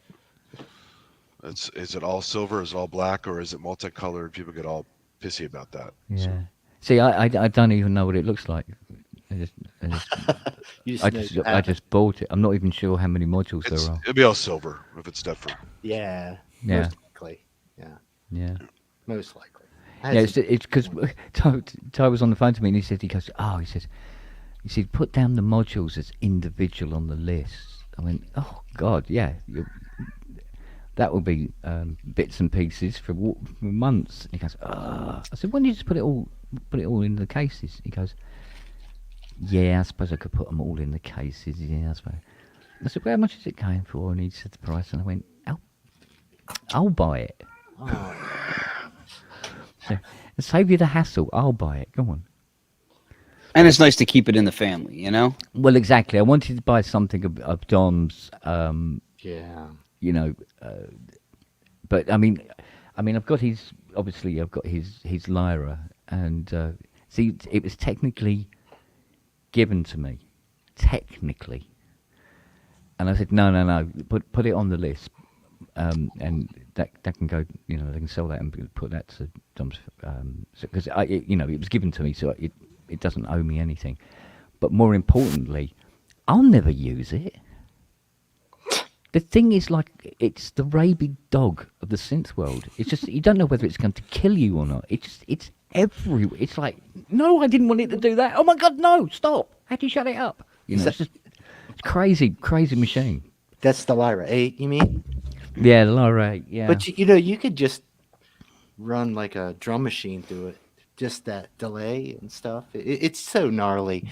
But yeah, It's you fun see, that it's so I'm weird. all serene and sort of like, I just want to be able to just sit down and just push notes and yeah, just it's go not to pretty. sleep. This not is a like pretty sound. fighting it, you know. So it's all right. The knob turns are very subtle, but once you can line it up and get nice chromatic stuff out of it. I've done that. Oh Yeah. yeah, I mean, I did manage to work out how to do that so that I could test the ones that were coming in for repair. And you Well, can that's put a points in all the things so you can be Oh, hands yeah. free. Yeah. And Well, that's a good Ghost in the Machine instrument for sure. yeah. You definitely can't recreate things on it too easily. It's possessed. Yeah. Well, I thought that was pretty crazy until I started working on those Pulse 23s. Holy mother, those things were all over the shop. So, but yeah, so you know, the Lyra, like I said, the Lyra can go on the list. I said, oh, I'll just have the Dofer off him. And Do you I'll know mess with that. You don't even know what modules you bought, did you? No, I haven't got. I haven't seen a picture. I don't know how many modules it is or anything. I just They have no, some okay. cool stuff. They really do. They have, Oh yeah, I mean, there's some stuff in the studio that would just sort of like, yeah, that's out of my price range. I probably won't get one of them. But You or very probably very won't. specialist, you know, mic preamp stuff, and I'm sure you got a wasp filter in there somewhere. oh, there'd be something. So you said something that had a, was it the Fab filter? Is it a Fab filter? That sound right. 19-inch rack thing. Front panels at Filters an angle. software. Oh, okay. This is the. Oh, is this? Oh God, what's it called? Sort of like a creamy white case. You talk about a Sherman? Yes, that's the Sherman big filter bank? Sherman filter bank. Oh, you're That's a gonna beautiful. That's a beautiful piece of kit right there. Like, Well, yeah, it's funny because it was another classic example of. Put it- yeah. He said, he goes, oh, he says, I might have to bring it down. He says, I think there's one knob on the end. He says, it's a bit crackly. I went, okay. He says, no, it doesn't need anything other than that. It just needs a quick service. I thought, oh, okay.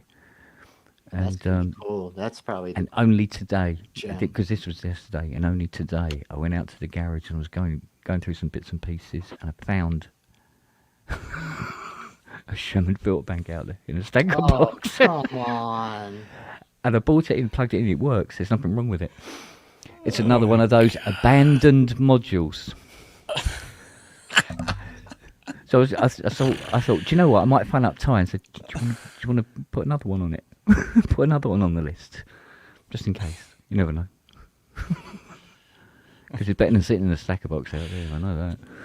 Ridiculous. This garage. Oh God, I know. Could write a book about this garage. Honestly, That's the trans-dimensional garage. it is just nuts. You know, every time I open the door, I'm expecting to be met by Mr. Timness or something. Hey, welcome to Narnia. It's like the Flintstones, where it's bigger on the inside than it is on the outside. Yeah. Well, if you find 2 missing blue socks, they're mine. Yeah, okay, I'll keep an eye out. All I need to do is find a lovely, massive collection of vacuum tubes up the back, then I'm happy. Actually, I guess the theme of this should have been Ghost in the Shed, Henrik. Who's putting all that gear there?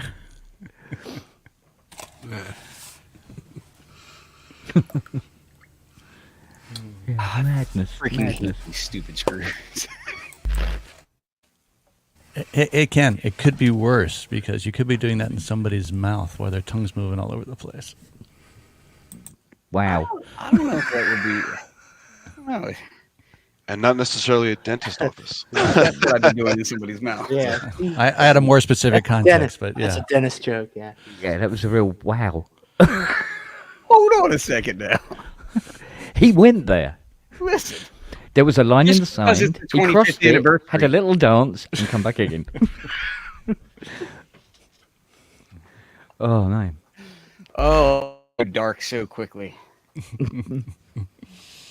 It's like, spit that out. Don't swallow it. Spit that out. Oh, another nice Ghost in the Machine thing is, do any of you guys ever do any circuit bending? Yeah, happy done no. some, yeah. Yeah, happy no. That can be a joy where it's just, you take, usually, we're talking battery powered units. I've done a few that are mains powered, but usually battery powered units. And then you just kind of open them up, lick your fingertips and start touching around until you create a short circuit that's interesting. And then, then you can kind of wire it up. And usually I'll try to wire up like a pot or a resistor or something in there that can be switched on and off to get these interesting happy accidents. But for a long time, I haven't done it in a few years just because I haven't had time. But for a long time, what I would do is I would get lots of electronic toys and stuff like that, and I would circuit bend them and sample the living crap out of them to get all those happy little ghosty weird effects out of them, and make sample packs with it. And I've got folders and folders filled with this kind of stuff. Cool. And naming that stuff is not fun, but playing with it is. So yeah, how do you name sample? Yeah. Just like that. Yeah, exactly. But no, you can get a lot of great, Ghost in the Machine sort of things happening when you start performing exorcisms on these devices. I must admit, I do spend a lot of my time actually removing mods from keyboards. I must admit, where people have done mods at some point. Is that by request? Yeah, sometimes it's by request. Sometimes you have to remove the mod to know if the underlying synth is actually still working. Gotcha. The way it's supposed to be as well. So I do end up having to sort of like reverse engineer a lot of things, but within reason. I mean, when somebody's decided they're going to have a different kind of CPU in their Rev 2 Prophet 5, I go, yeah, it's probably fine, mate. Look, I'd leave that in there. I'm not going near that. So Ken, remember your dinner? I'm Three good. quarters. Good. I got another almost an hour. Yeah, almost. almost. You also have to prepare yourself, don't you? I'm gorgeous at all times. He's ready to go. Look at me. Just flicks his hair and he's ready to go. Let's go, darling. Yeah, I have a strong feeling that we're just going to a small sushi restaurant that we usually order out from. So having 3 kids, 9 out of 10 times it's we order out and have the food delivered, and tonight we're actually going to go there, which is nice because I'm not taking my kids to the sushi restaurant. It's just not happening. And so yeah, we're looking forward to that, but it'll just be a pretty chill evening. This is our I got it. Yes! It's fixed. Yes! Oh, Ah! I've been trying to fix this case literally for like 3 years. And then the other day, my friend was like, she wanted to get into modular. And I was like, you know what? I got this case. I was like, I'm gonna fix it and I'm gonna give it to you. So I'm super excited now because I've been just this one stupid screw I couldn't get in, and I had to drill a hole through the damn back panel of this thing, like drilled holes in it, and yeah, I finally got it in there. I'm very happy now. Yeah. Yes. Sorry about that. You don't know how much aggravation this thing has been. No, I think I can relate. I think I I'm can sure you relate. can. Wow, I'm tightening this thing down super tight so it never comes apart ever again. Yeah, let's put the crazy glue on it. Yeah, strip it. Seriously. And the nut drops out again. Man. Damn, I did it too tight. Oh, I would freak out. I thought about that as I was saying it too. Mm. Hopefully these other ones won't go. This one over here is a little bit loose, but I think we'll be okay. Ah, There you go. sorry about that. Mission accomplished.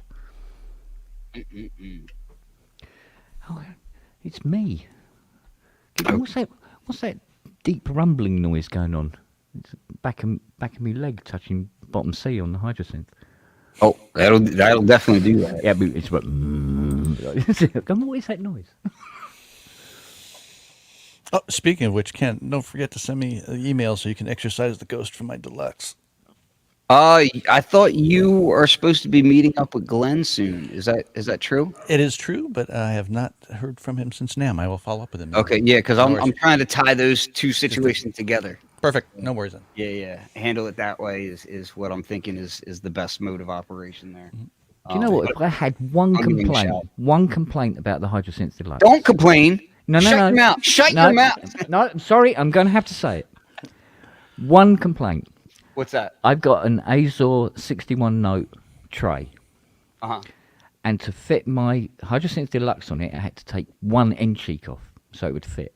Mine is sitting on a tray that I believe is for a 61 as well. I use a Svrjcek desk, and it's like a pretty compact studio desk, but it doesn't have sides to the end cheeks, and it actually fits on there perfectly, which I was amazed. I really didn't do it. But Well, what I mean, did have to do, the end cheeks are like, it's a gnat's piss hole, isn't it? It's nothing worth talking about. But yeah, and if you take just the one end cheek off, and it just you had to slots take straight the end cheek off the hydrosynth and put it in there. Mm. Oh, so she's a little bit naked on one side. on one side. That's dirty. But the little blue LEDs flash out the side. It's very attractive. Oh, okay. Hey, but so it's a tray, like the style that you Yeah, have. so it's the tray with the sides. Yeah. Oh, okay. Yeah, mine Yeah. doesn't have tray sides to it. It's open on the sides. But the one thing that I did have to do, and I didn't have to do it right away, I had to do it later on, was I had to take the slide out tray arms off, and I bought some heavier duty ones online because hydrosynth is not like the lightest thing. Yeah, I did exactly the same. Yeah. It's like 40 pounds or something. Yeah. So Yeah. yeah. I put some Ukrainian weightlifter yeah, it's sliders on very heavy big, duty metal. big frame chunky is built ones. out of. Yeah. Yeah. I was telling somebody at NAMM, they were asking about like the build quality or something. I was like, literally, I have prototypes that you got to destroy prototypes over time because they're not representative of the final product. And in order to damage the frame enough so that it couldn't be used anymore, I like put it on my steps and I jumped on it, and it didn't even budge like at all. Jumping on this thing and it wouldn't budge, so I had to take a sledgehammer and like dent it all up, and that's all it would do was dent it. Like I was trying to fold it so I could fit it in my trash can. No joy. Just send them to Fiona and tell it's a Chrysler. Yeah. Park it on the street, right? Absolutely ridiculous. It will be wrecked in moments. She can watch a movie while she's doing it too, right? So, Yeah. If there's a concrete post somewhere, she'll find it. She's just really good at it. I think the tailgate is the only thing that hasn't got a dent in it now, and that's only because the bumper sticks out so far. Poor little Chrysler.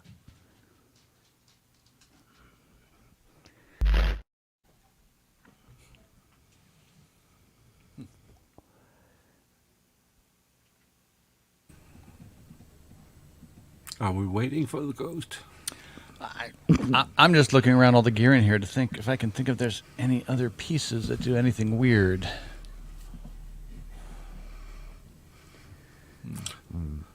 The power bill. That's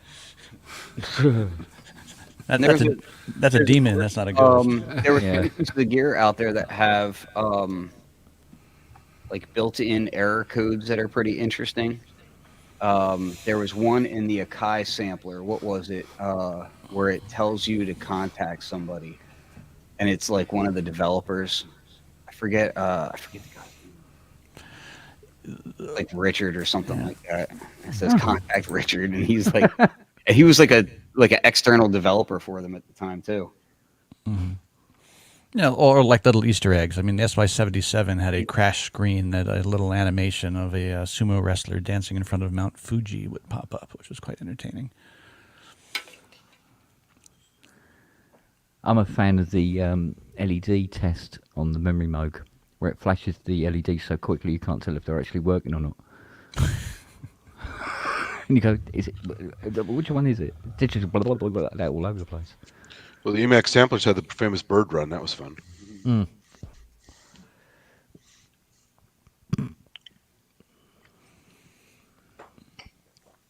Yeah.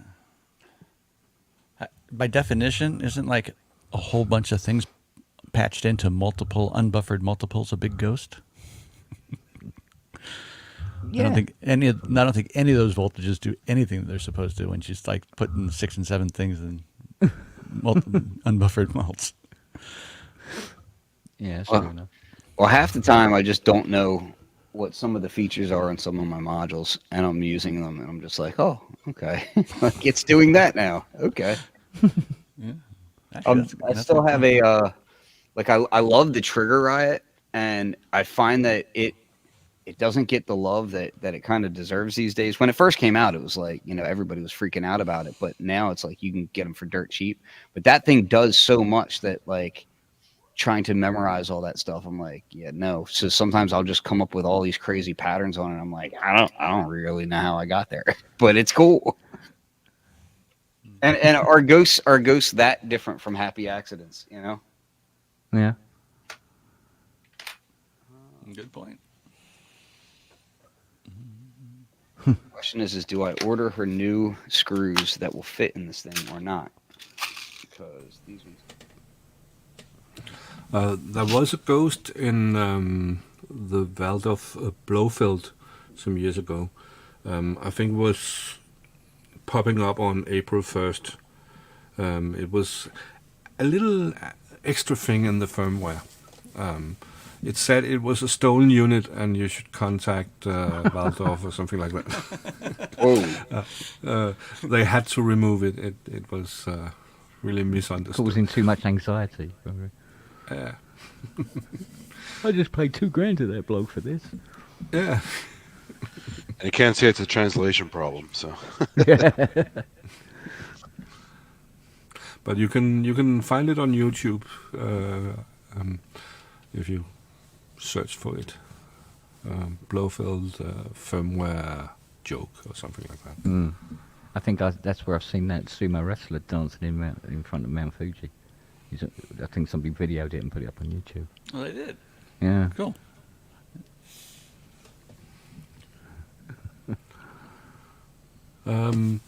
By the way, that's not about a ghost in the machine, but I was on Midjourney a few days ago trying to render some thumbnails, and I tried to write Ken Spong.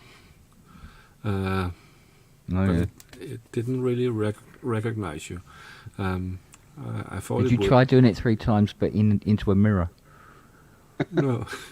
He just appears behind you with a CS80. Yeah. You could go, I've come to break something.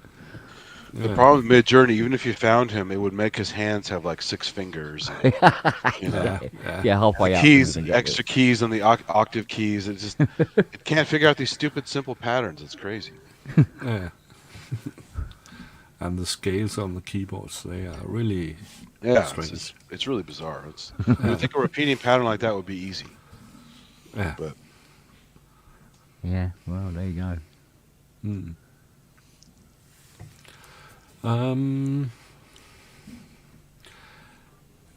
Have you, Ken and Manny? Are you working on firmware sometimes? I don't do work on firmware. I happen to be one of these blessed people that will find more bugs than anybody else in them. Same. But other than documenting them, I don't work in them directly. No. I'm not a coder, but I am the guy who instructs on what the code should be doing and what it's doing incorrectly and all that good stuff. Okay, then I'll rephrase the question I wanted to say. Have you ever seen some ghost in the firmware? Any of you? And it could be jokes from the programmers. Have. I've seen remember some of the more recent ones. I mean, I've downloaded code off of EPROMs and CPUs, and you see the private thank yous and babies on projects type stuff in text code fields, stuff like that. Or thanks to the team, blah blah blah blah blah. And I don't know, one of the Yamaha firmwares, there's somebody saying they thanks so and so for dinner Thursday night. I don't remember which one it was. That kind of thing. That kind of thing. Yeah. I think the S2400 has some stuff in there, but beyond that, I won't say what, because I'll allow that stuff to be discovered one day.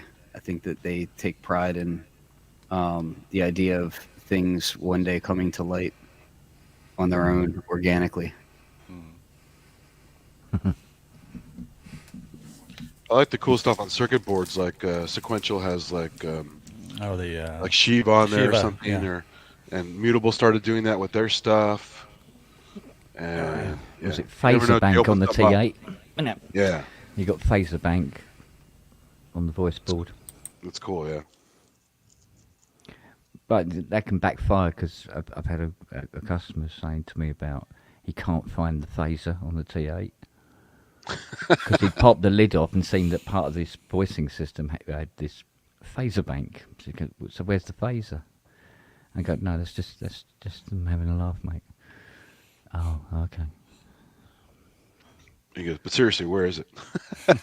yeah, but can you put a phaser in it? No, it has an output socket. Right, use the bloody output socket. Plug it into a phaser. That's funny. So, yeah. How dare you plug something into something else? But it was like that. I think it was either Ben Rossborough or Jim McKenna, the Take Up in Scotland, was saying about every other line in the code on the Prophet 5 Rev 1 says Hare Krishna. What? Yeah. Well, there you go. To give the synth good karma. So what were the lines they put in the riff too? Yeah. To go, oh, you've turned the filter posh. Hare Krishna. Oh, you're pressing that button. Hare Krishna. I wonder what to put in the code for the chord karma. I'll probably die. Oh, you push button. Just die. Oh, you push button. You're also useless and die. I like the karma. It's all right. It's not an oasis. It's got those cool voice chips in there. You can add more goodies to it. Mm.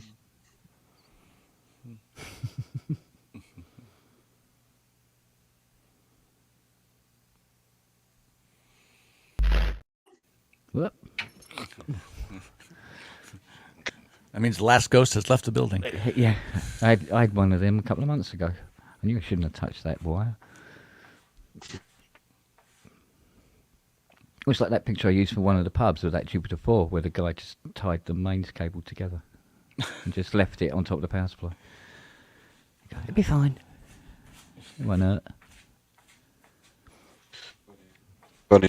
Oh, Oh, contact your provider. That was a ghost in the machine right there. Yeah, right there. Yeah. Oh, Lost him. yeah. He will be back. Yeah. He's been here all day.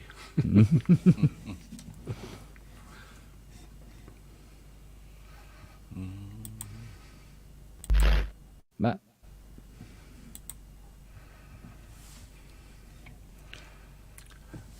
Okay.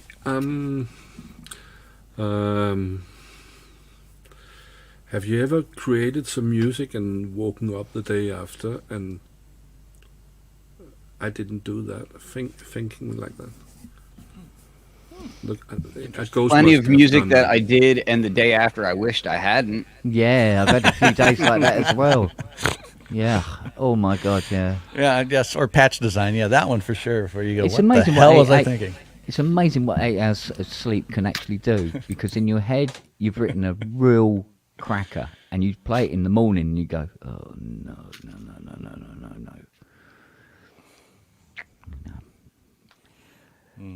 Must try harder, Spong.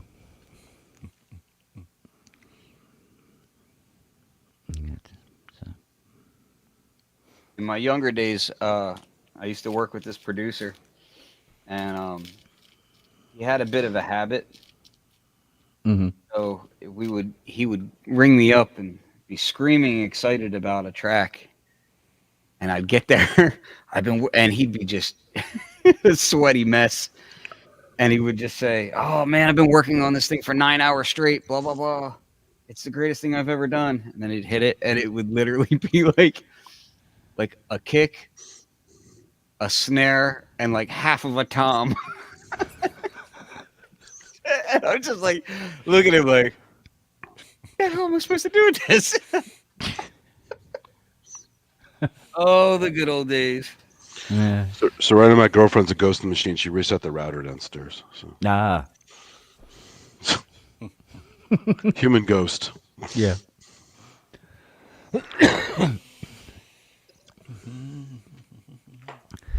Do you know what? I must admit, I'm still quite taken by this. But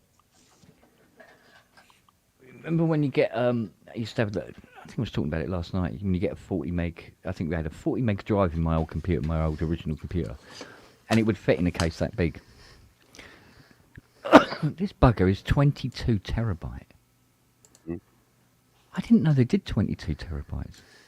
I saw that and went, oh, I must have that because it's impressively big. I mean, you can get 8 terabyte sticks, right? I know. It's been a while since I bought a drive. Just 22 terabyte. That's almost like as big as all my libraries. Good luck trying to back it up. I was going to say, think how much data you can lose on that sucker. Yeah. Somebody might have ordered a second one. Always got to have 2. And I put all the libraries on that, and that can go somewhere safe because I'm not going to have to go through this again, ever. It's Just when you put that someplace safe, remember to put the note on the bathroom mirror where that safe place is. yeah. I won't put it in the And Chrysler. if it's I not know that. SSD, no magnets nearby. So How big one's that, Andy? 256 megabytes. Yeah. Steady. Yeah. whoa. Mind you, there's a third of a petabyte down here, so, I can't get away with it. Isn't that like a small dog? It's a cross between a small dog and a ferret called Norman.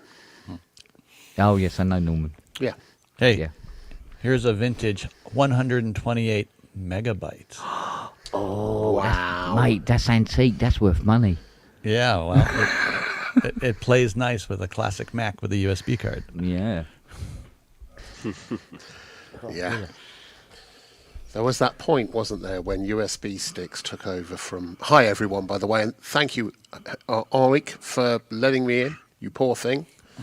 There goes your reputation. It's okay, he'll recover. There was that point when USB sticks took over from CDs as a medium for delivering material because it was simpler and easier, and it wasn't too much more expensive. And ever since then, we're looking at more and more and more. I've got somewhere here. I've got a 4 terabyte I've got a 4 terabyte drive here. It's tiny. It's tiny. It's not quite this tiny, but it's an NVMe which I shoot on. I use those for shooting on cams and things, but I never ever rely on a single drive for anything. Everything has to be dual redundancy or triple redundancy. Sure.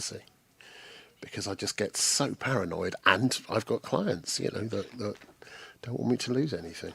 And the sad thing is, even both of those drives could still die, but I do it anyway, the same way, 2 drives. So They may, but then I've got 3 NASes and cloud storage. Yeah, I mean it's nuts. I've got so much redundant storage, it's stupid, and I'm just thinking it's time to move. Everything. I have up too into much the to ever cloud. put in a storage because I have years of DVD and CD burn backups. So, I couldn't afford the cloud to store it in, basically. Well, I don't think that's the case. I think the truth is you can actually afford cloud storage easily. The problem is if you need to get to it and download it, That's what I then mean. it starts getting silly. The Amazon Ice and things like that. But it's all about being able to find the material you want. So with these kinds of things, it's finding the sample libraries and all the mixes and all the variants of the mixes you've shared with people and the stems. And I keep everything. There's nothing I don't keep. All the raw, all the process, the pre-edits, the dynamically changed or EQ'd, everything gets kept. Because when you start working in video, you realise that anything I do that's musical, doesn't matter how big it is a tiny fraction of any video project. Sure. So yeah. Ty might disagree. But that's more to do with his libraries than anything else. But are you mostly shooting 4K or are you going higher?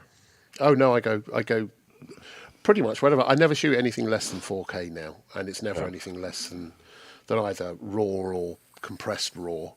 So 6K, 8K is. So you're using is the red norm. cameras and stuff? I occasionally use red. I'm using a lot of Blackmagic and Sony, Venice and various others, whatever. Yeah. Yeah. But that's kind of that's for that. But then you come back to this, and it's just familiar, lovely territory until it starts going wrong. until you discover there was an update and your drivers on your latest version of Cubase 12 or Nuendo 12 have reset all the latency so that you've recorded a whole bunch of stuff and gone hurrah, and then when you listen back to it, it's full of clicks, and you go, what? I haven't done this for a little while, and I've made that mistake. So, yeah. Yeah, and the reason I jumped in was you were talking about, have you ever done anything where, you think it sounds amazing, and a few hours later you go, nah, not sure. You always listen differently with someone else's ears. So if you create something and mix something and you play it back to someone else, it's like you've never heard it before. And it's like you immediately hear all the stuff that's not right with it as soon as you play it back to someone else. And it's a very odd thing. It's kind of, why can't I have that switch that allows me to hear it that dispassionately without showing it to someone else? But the moment you show it to someone else, it's like someone's lifted up a veil and gone. We also "Whoa." have time separation too, which helps as well. So Yeah. I don't think it even needs to be time. Yeah, you can be doing mixes and then someone else walks into the room and you play it to them, and you just, as you're playing it back, you kind of go, oh, that's not right. It's odd. It is odd. It's odd that's that we definitely can't. a ghost. Yeah, we can't impose that filter when we're by ourselves. What do you think, Manny? I have to agree. And one of the funny things is sometimes it's those subtle cues. You sit there, you're all hyped up, you start turning the track, and you're watching body language, and you're going, oh, crap. I don't know if they think this is any good. And you don't want to say anything while it's playing, right? It's like, you don't think, oh, this place, it's like, I just try to sit back and listen. It's just like, ooh, maybe this isn't what I thought it was. Yeah. And I think one of the most telling things as you're on the journey to writing music and using these things is right at the beginning, you keep telling all your friends and the people that you like and love, the good bit's coming. Right? And it's kind of, if it's coming, you should have put it at the beginning. What's wrong with you? Yeah. Or even worse, it's over and they say, "Where was the good bit?" Yeah. Yeah. Why have you put so much filler in it? Why can't you just have the good bit run through the whole thing?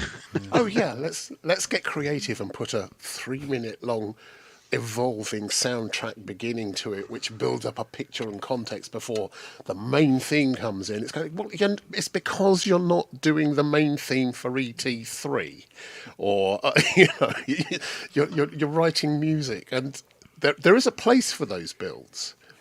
But those builds, you then need to think about what the rest of it's going to be and what you do normally. Because guess what? People like to know that if they're listening to you and they listen to something else, they're going to get kind of the same experience. Not necessarily, but a collection, a body of work, which either evolves or not. But they want to know that. So when you're creating these things, you can go off on a sort of a sidetrack, which is great and wonderful, but it's not something that they're used to and not something you're ever going to repeat in the same way. And it's just really odd how we kind of get captivated by that. But I also think that we can't stop ourselves from doing that. I think we almost have to. Many's the time when I've been writing for TV or whatever, and I've got a deadline of 2 weeks or 3 weeks or 6 weeks or whatever, and I will write and write and write. And I kind of know it's not the right thing, but I have to finish it with 2 days to go, and then put it all away and start again. Just start from scratch in 2 days, write the whole thing in 2 days. I'll have had weeks to do it. And it's almost like you have to get the other idea out of your head so it doesn't pollute what, and then the main thing, the proper thing will just come through and do its thing, and bang, away you go. Mm-hmm. It's odd. Yeah. The ghost of the creative process. Yeah. It is the hardest form of music to write anyway. Instrumentals are always going to be more difficult because the listener doesn't get distracted by a singer singing lyrics. You've got a singer singing lyrics, you don't have to listen to the music so hard.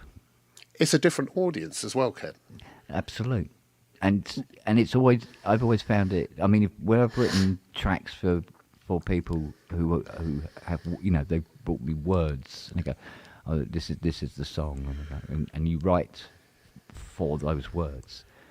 That's much easier to deal with. You've got less to do. It's more, back off. Whereas instrumentals have to stand up for themselves, and the listener also has a different journey. The listener listens to the words, listens to the what's been sung, and the story, the narrative, whatever it may be. You do an instrumental, you have to create a picture, and you've got to bring get that across, and then take the listener through whatever journey you had in mind when you wrote it. I think it's a harder discipline. I find it a harder discipline, put it that way. As a producer with my producer's hat on, which is entirely different from my player's hat, you kind of, when I started out, I thought the most important thing was to do the best thing I could, which meant proper strings, all that string, big wadges of sounds and synth basses, and every little bit of the track had to count as a sound.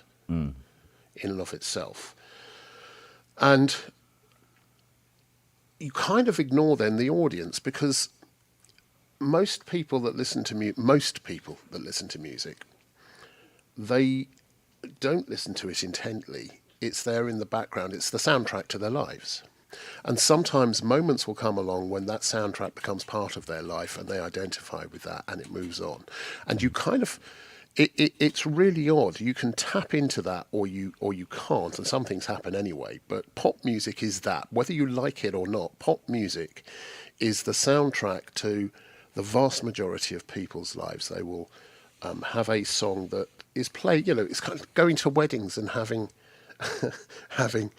Don't Stand So Close. Every Step You Take. I'll Be Watching You. I mean, that's the creepiest song in the world. But people get married to, they love it. They go and they do their first dance to this, Stalk Me. But the fact is, that people have picked up on a vibe when that was happening and a common understanding expressed by all the people that they knew and like and whatever. And their interpretation of it is what matters. And so writing that kind of music with lyrics or whatever, I find that intensely difficult. It's actually a really good discipline. Doing a song and banging out something with some lyrics on it is easy. Doing it well, it's an art form, and there's not that many that do it well. There's not. That's my thought anyway. Unless you write songs about carpets, Andy? Exactly. Well, plus people also misinterpret stuff. Born in the USA is an anti-American song. And people played at all the pro-American rallies because they didn't read the fucking lyrics. So, There's also an IQ issue there as well. Come on. well, that's true. Look at "Baby It's Cold Outside," one of the famous holiday songs. It's like a rapist song, right? It's very inappropriate. But people love it. Oh, it's so romantic. It's so funny. It's like, not really. The guy's a creep. Some more hypno, darling. Yeah, basically.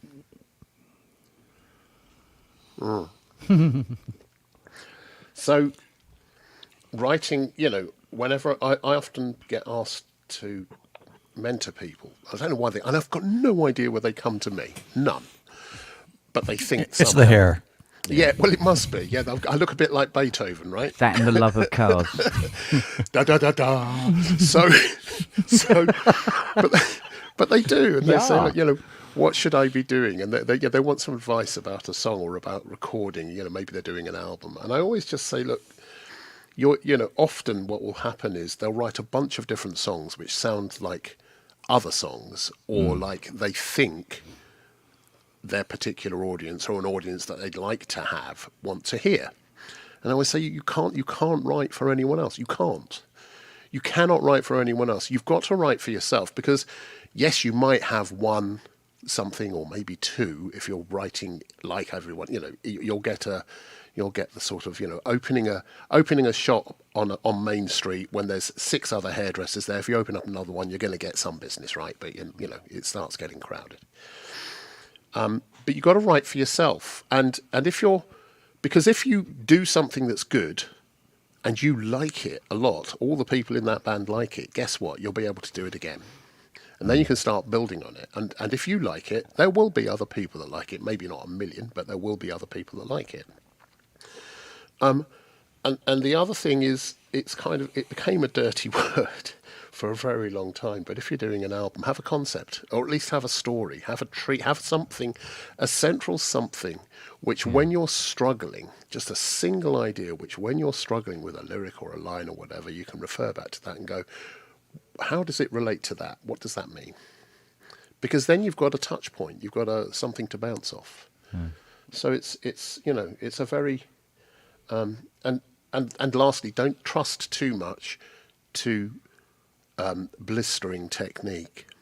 I'd rather hear someone that plays 3 notes and each one is meant, and it's kind of they're felt. There's a little bit of articulation in there rather than it's, rather like with singing. Being able to do the scales is one thing. Being able to carry a song and being able to perform is another. So yeah, those are the things. Sorry, I rather took that over there, Henrik. I enjoyed it. I enjoyed it too. So Yeah, it's good stuff. It was all right. Stop it! You'll get. You don't like anything. I don't like nothing. Get off my lawn. Get off my lawn. Yeah. This is my snow, all right?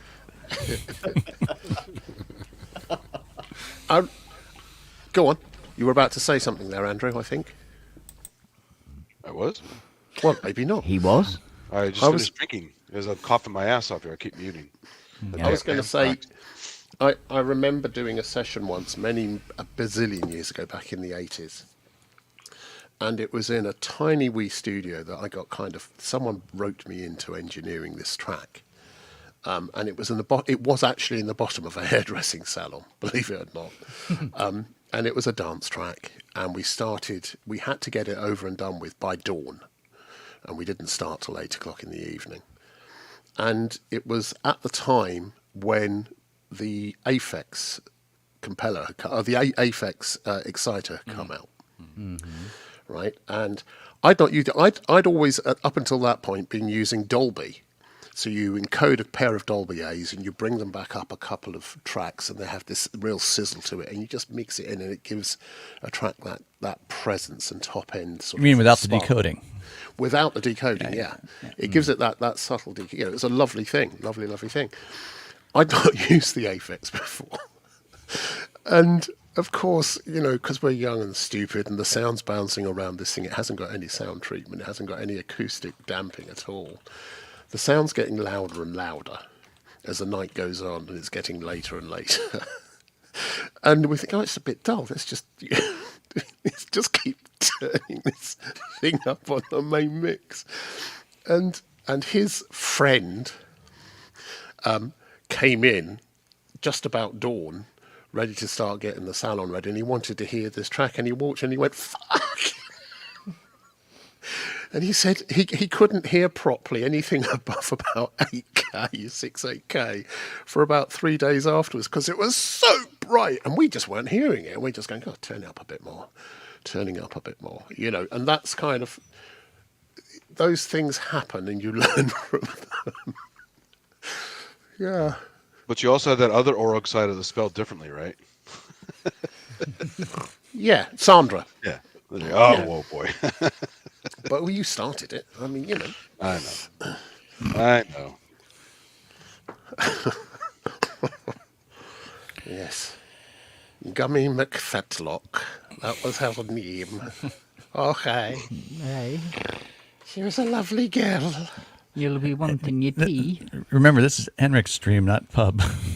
Yeah. Oh, yes. Sorry. That's Yeah, why I but only it's said one okay. thing. I didn't go any further. So I like when it's running, not when it's running wild, but when it's running.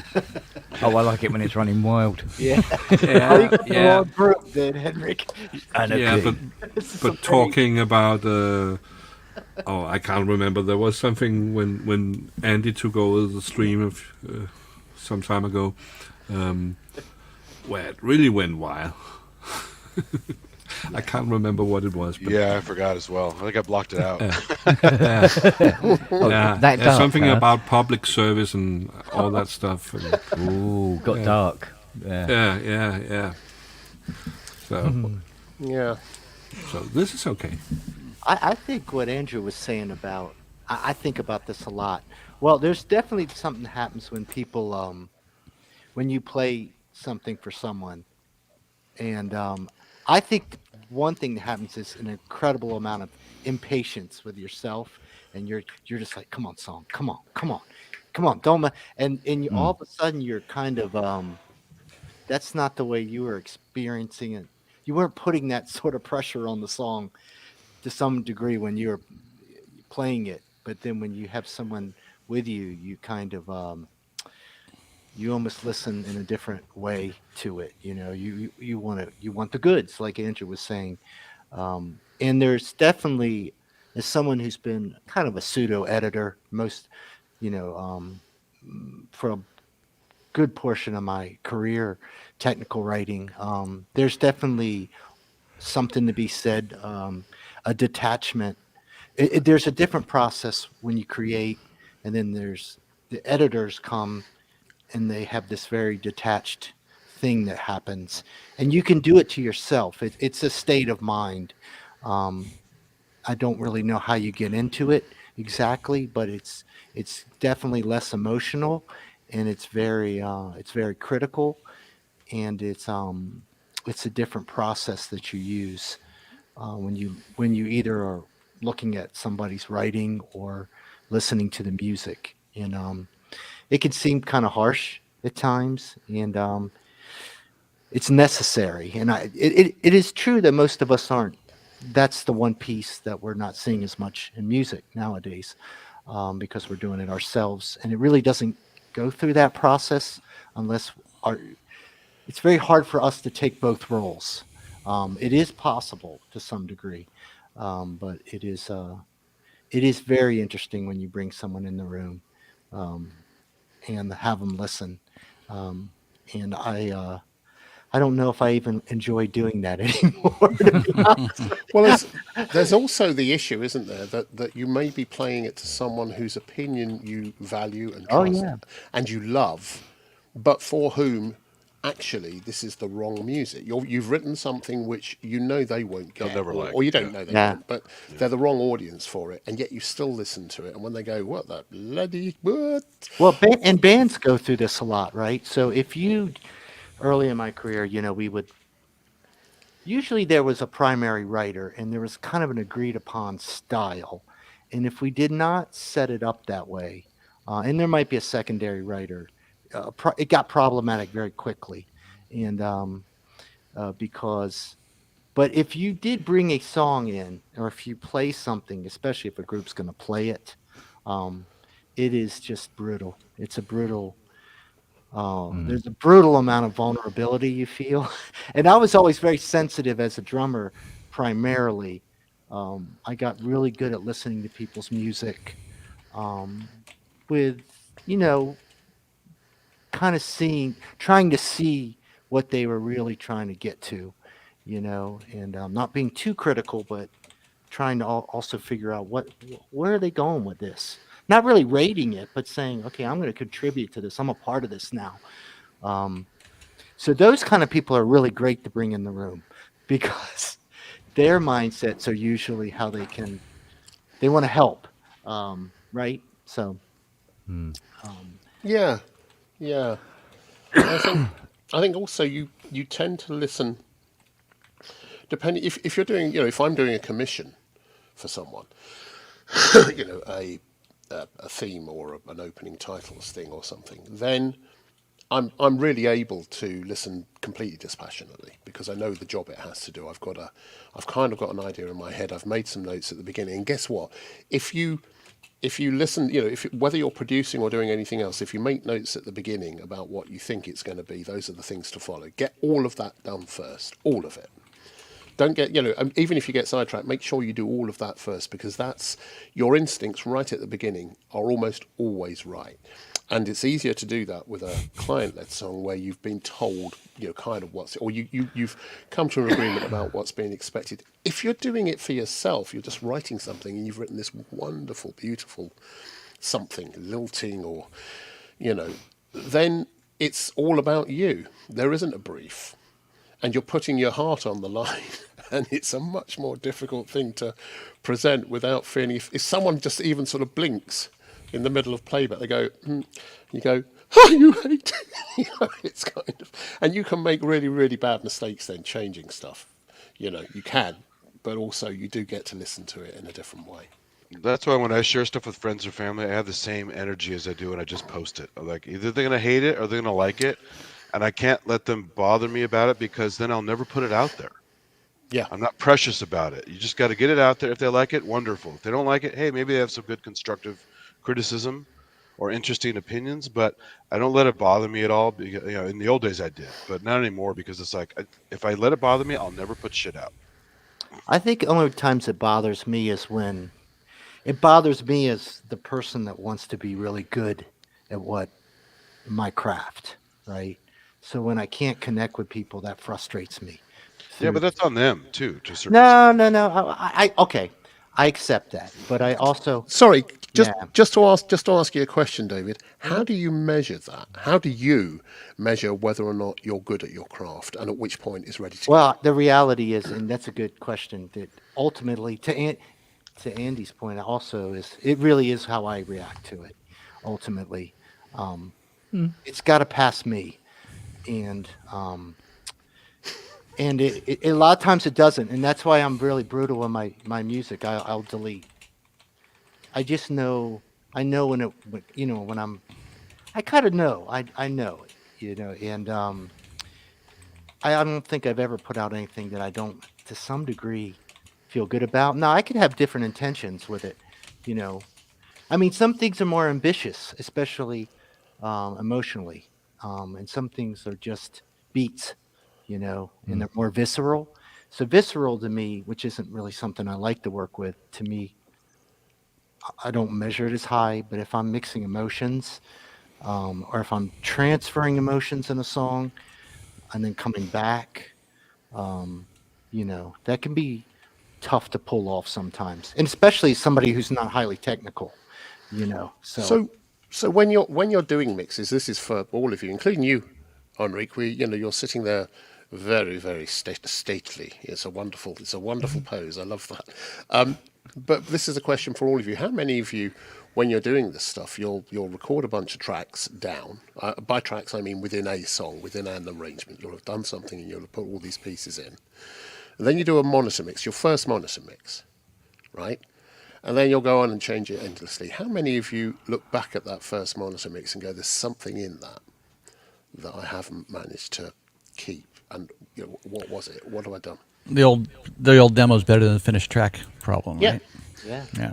There's something about it. Do you ever revisit that? Go back and go, where have I gone wrong, or what's missing?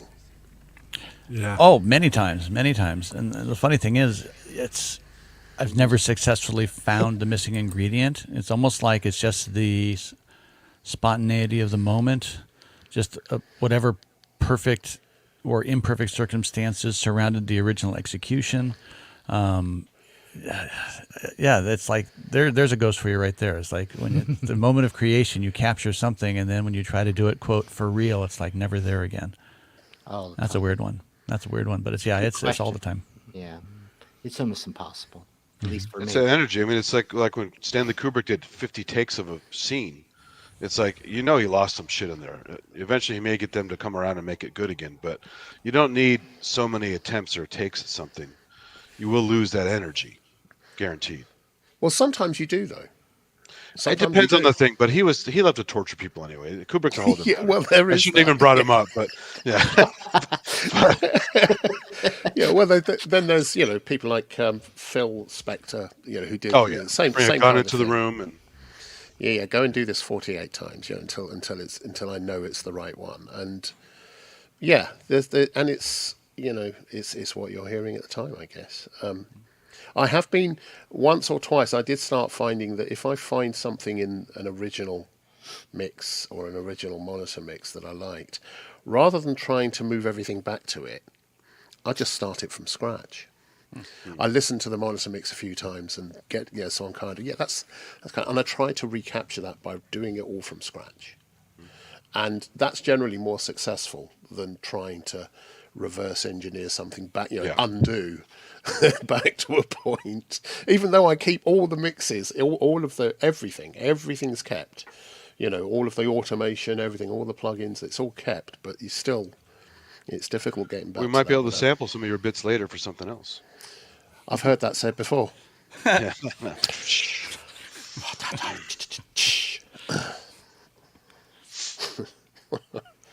Yeah. Yeah. So Ken, why aren't you sticking out more? Quite limp today. I tell you what I did that was a bit dangerous, I think. Go on. I was working on this score, and I thought it would be a really good idea to send it over to Richard Hilton and ask him see what he thought of it. And Richard taught me one thing: don't be too precious about what you write. Yeah. But I must admit, he's there. I'm Skyping him, and he's listening to it, and I'm watching him listen to it. And he's there, Bad and he's move. going like this, and he goes, yeah, okay. Yeah. Oh God! Yeah. Oh, those high violins. That was quite predictable. Yeah. Yeah, it's watching Yeah. body language. It's just brutal. You need to mix up. I mean, your The phrases. you take high drums. You need to mix that up a bit more. Yeah. Okay. You go, oh, that's interesting. Yeah, I like that bit. Yeah. Yeah, stop right there. And this and that, and they go, yeah, I don't know about this bit, and and I'm there going, he hates it. It's shit. He hates it. Right. He gets to the end of the track, and he goes, yeah.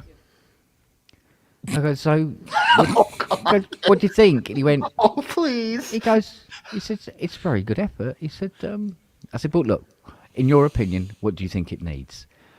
And I wish I'd brought a pen and paper with me because there was quite a few things to write down. Always keep a pen and paper by you. But like I say, he made it. When I realised that I was being too precious about it, Yeah. and I was listening to what he was saying, I go, well, I'll taking these little nuggets with me, Yeah. and this is where I found that what I can't do, I just can't do it, is I can't go back to that track and then redo it and apply the wisdom that has been presented to me. What I have to do is just push that track away and take these bits of wisdom and do something else, do a different track. I'll come back to that later, sort of thing. Yeah. And I look at it now that every time I write a track, all I'm doing is practicing to be ready to write the track. That's all I'm doing, really. The track will never happen, by the way. The track, I Right. know it, and yeah, but I know it will never happen. But I'm enjoying the journey. And here's the thing. I've heard a lot of your stuff, Ken. I've listened to an awful lot of your stuff. You're actually really good. I No, kind of no, get... I'm not. No, so I'm sorry. I'm telling you, Yeah, you got as a good- listener, and I listen to all sorts of stuff, you're actually really good. I love the way you develop some of your themes. I love the sounds. I love the melodic side of what you do a lot. It does get a little repetitive in places. No shit, really? But you're really good. And I think for all of us, and certainly for me, one of the issues is, do you know what I really need? I really need a producer or a writing partner that can say, that shit really early on. That shit, do something. No, it's boring now. What? That actually does that with you. Sometimes what we all need is someone to work with, because we're not all fantastic composers. Some of us are, Right. but No. we're not all the best composers, and that's where writing partnerships really work, because you Yeah. get the best.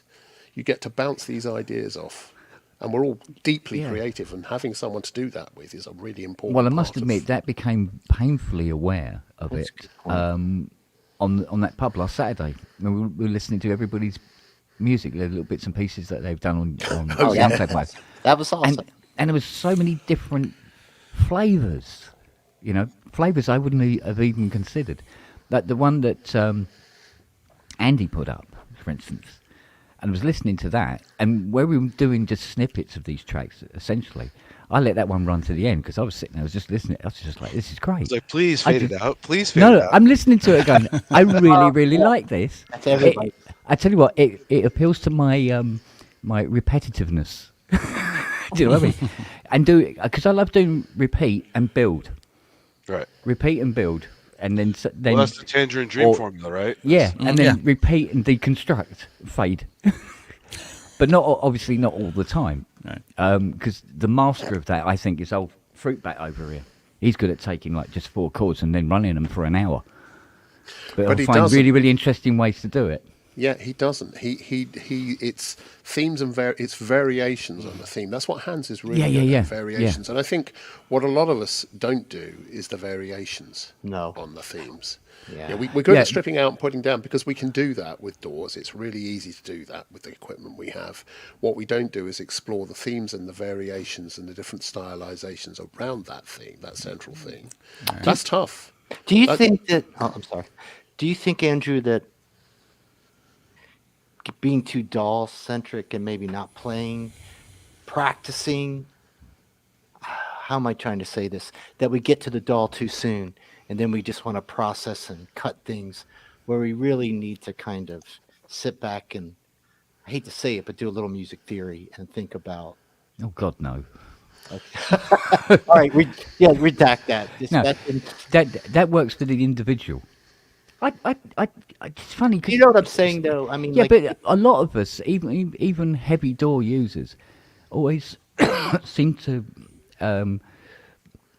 tag the door as the bad move. Sort of, oh yeah, no, that's where things just get easy and stuff. And it's part of that writing process as well. Do you know what I mean? So it's not really a separate thing. No, I agree. If you see what I mean. I guess I'm thinking when it goes to the DAW, it depends how you use it. That we printed it, right? And now we've accepted this is what I'm doing with it, right? And now we're getting these tricks where we're putting effects on it, filters, and you know what I mean? But really, it was ultimately we're going to the DAW too quick. But I don't know. That's actually a very fair point because, and again, just Ken said, it's like, how do you use your DAW? I am the least competent user of DAW softwares probably around. I use them only as a glorified tape recorder. Oh, same here. With Best way to use them. which is Yeah. which in one, I might make some velocity tweaks of something, or if I have one note I clammed, all right, I'll fix 1-2 notes. Otherwise, I'm just redoing it, and I'll keep every take and turn them off, turn it on. But I don't do anything other than basically add digital effects, because I find that when I started using them, I did kind of what David said. I put it in there, and then I spend all my time in there with data as opposed to the musicality aspect of the track. I'm trying to construct something that maybe wasn't there or didn't even intend or whatever. And it's just like, it was just such a waste. It's just like, okay, just tape recorder. Did you come from a discipline that was using multi-track tape recorders before? Of course. Yeah. That's all we had. And that's, you see, this is where we go, the DAW. When you do that take and then you listen back or you do a bum note on it, you go, oh, God, I've got to do it again. Got to punch that in. Yeah, and it's like, damn it to hell, and all this sort of thing. And of course, this DAW was this tool that allowed us to do these micro changes and stuff like that. And you do get involved with it, but I think when you're coming from, a traditional analog multi-tracking and stuff like that, the DAW was this sort of like this fantastic tape deck where you could go in and you could make all these micro changes. But after a while, you can get more sort of like more creative with the DAW. Changing velocity curves and stuff like that. But only if it requires it. Right. I mean, it's like it gave you all this capability to be able to address everything in a micro sense, but it doesn't mean you should have or had to. Yeah. But yes, it is useful. I've actually had some of those situations where I've like hit a brick wall and I'll take a section and I'll just reverse it and invert it. And it's like, okay, there's an idea. And then, okay, go off and do something like, with that. But yeah, otherwise it's just like hit the red button.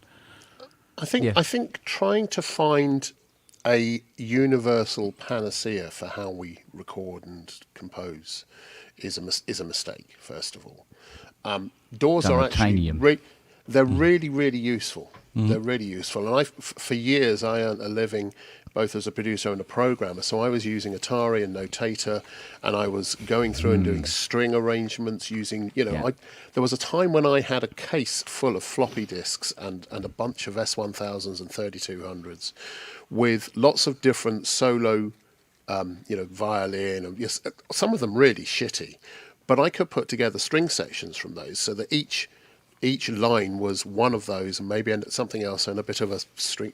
And I would go through and I'd play them one by one or get someone else to play them one by one with all the counterpoint and everything else. And you ended up with something that sounded amazing. That was a good thing. That was more MIDI than DAW.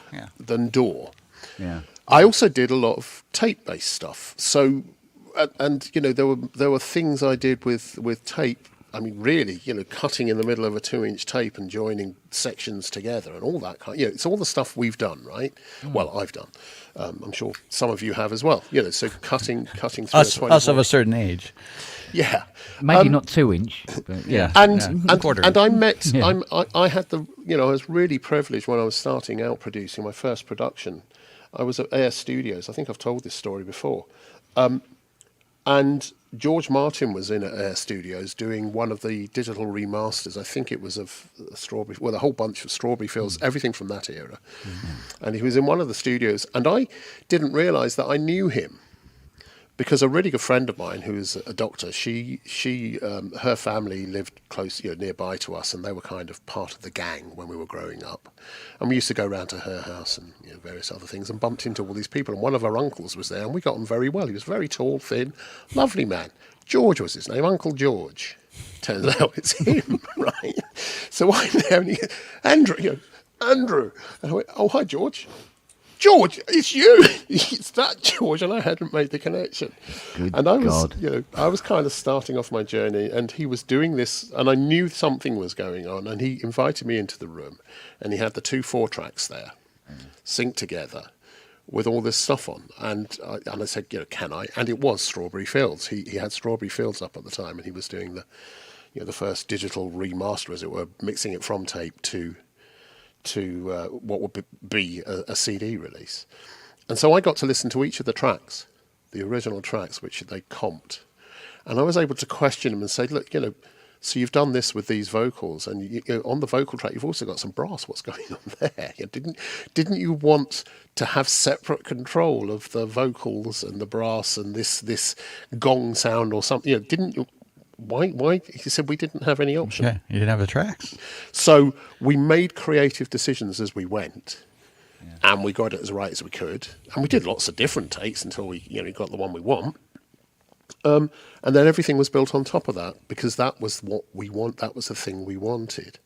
And so coming back to Doors and your question, David, I find myself, I've been so deeply into MIDI. I used to think hex, really. And I've been so deeply into that, and plugins and all of that stuff. And there came a point where I just went, I'm not going to record with MIDI anymore.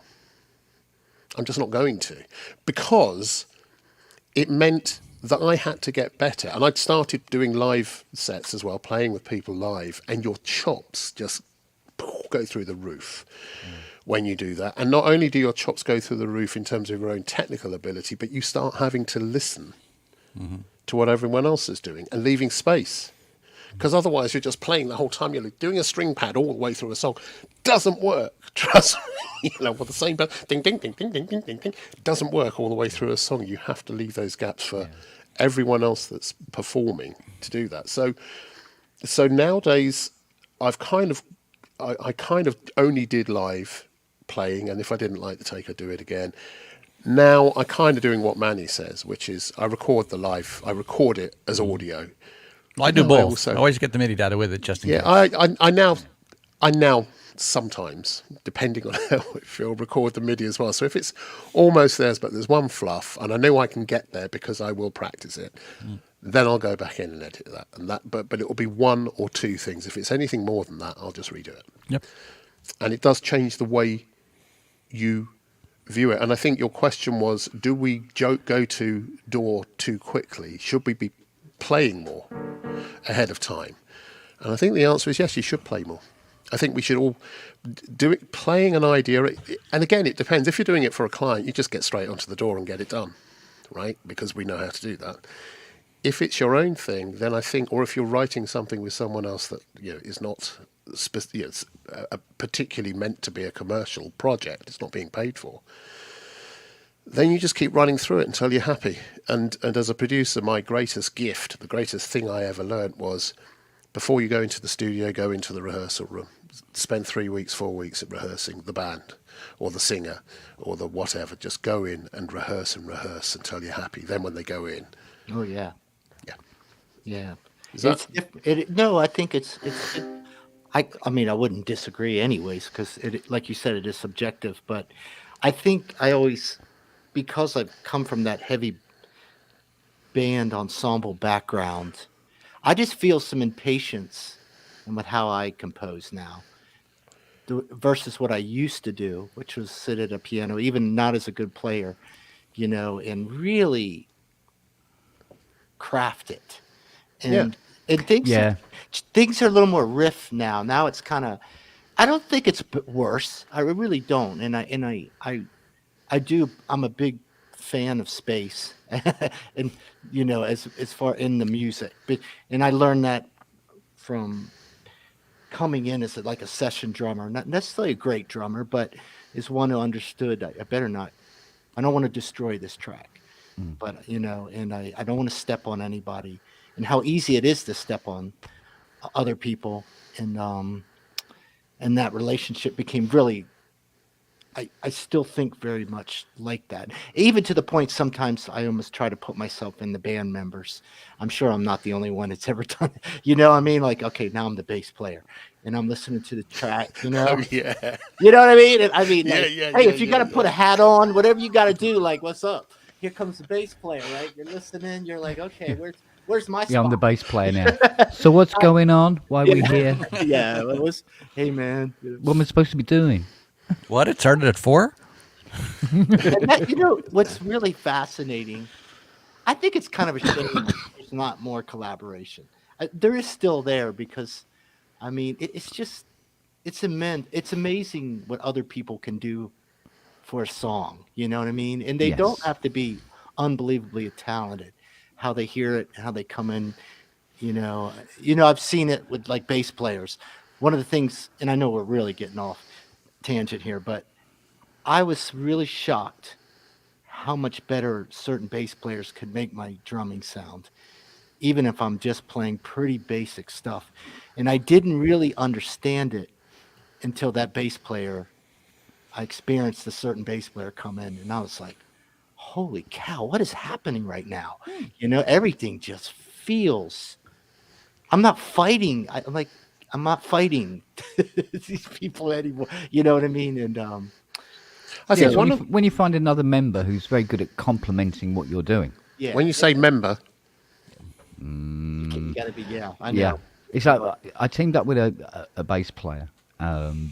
Many moons ago. What did I? I think I had a Mirage, and I'd gone from doing my usual sort of dirges and stuff like that, and he come along, and he goes, "Oh, I got this idea for a song." He played this bass line, and I'm going, "All right, I'm trying to find stuff on my Mirage Fender sample." And I'd started writing stuff, and I went down an avenue I had never gone down before, and it was quite an experience. I mean, when you sit down and work with people, you surprise yourself what the influence can be that you can get from other people, and vice versa. I think one of the difficult things for us as synthesists is we rarely work with other synthesists or other keyboard players. Yeah. And sometimes the best sessions I've had is where I've had someone come in who's a much better player than me, but more in the sort of jazz, wants to play the piano, wants to do that over the top of what I'm doing, and I just let them go, and they do these wonderful inversions and things, and I'm listening to it going, Christ, I wish I could play like that. But the fact is, I can't, and I never will. But what they did to what I was doing made it, and I had to up my game as well, and you do something different. So I think the hardest thing for us partly is to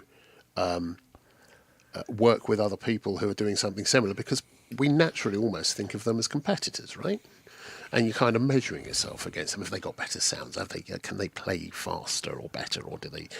There's that side of it. But then there's also the keyboard players I trust the most. And this is a question actually for you, for all of you, is when you're doing a project, whatever it happens to be, do you create essentially a palette of sounds on some instruments that you know really well before you get going, or as you're starting? Is that do you actually have a palette of sounds that you start off with? You can embellish them, but having that palette gives you a place to return to where you're comfortable both with the keyboard and the programming of everything, so that you know that you can always get back to that, and it gives you a certain sound. That palette gives you your sound for that. Do any of you do that? I don't think I have. No. I mean, I would say that I start with the initial sound is critical. I think I do. I think I do kind of work like that. And I've been more interested in being real. Let's say like on the little Reface DX, I think there's 32 presets on there. That's actually more than I need. But what's happened is I've crafted them over time, got on Sound Mondo. But what it is the most important piece of gear I have.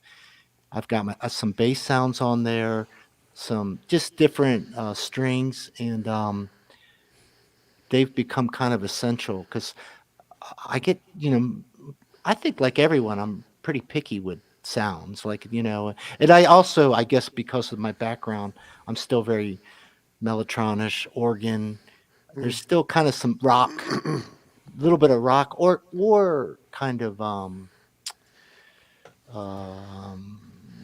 don't know if it's new waves or some 80s. There's some stuff in there, familiar type sounds. But yeah, I think I work from a sound perspective So you're first. working from something you're comfortable with. It's a bit like on the video side, which I do. I've done a lot of shooting in my time, but guess what? I'm really not the best cameraman. I'm just not.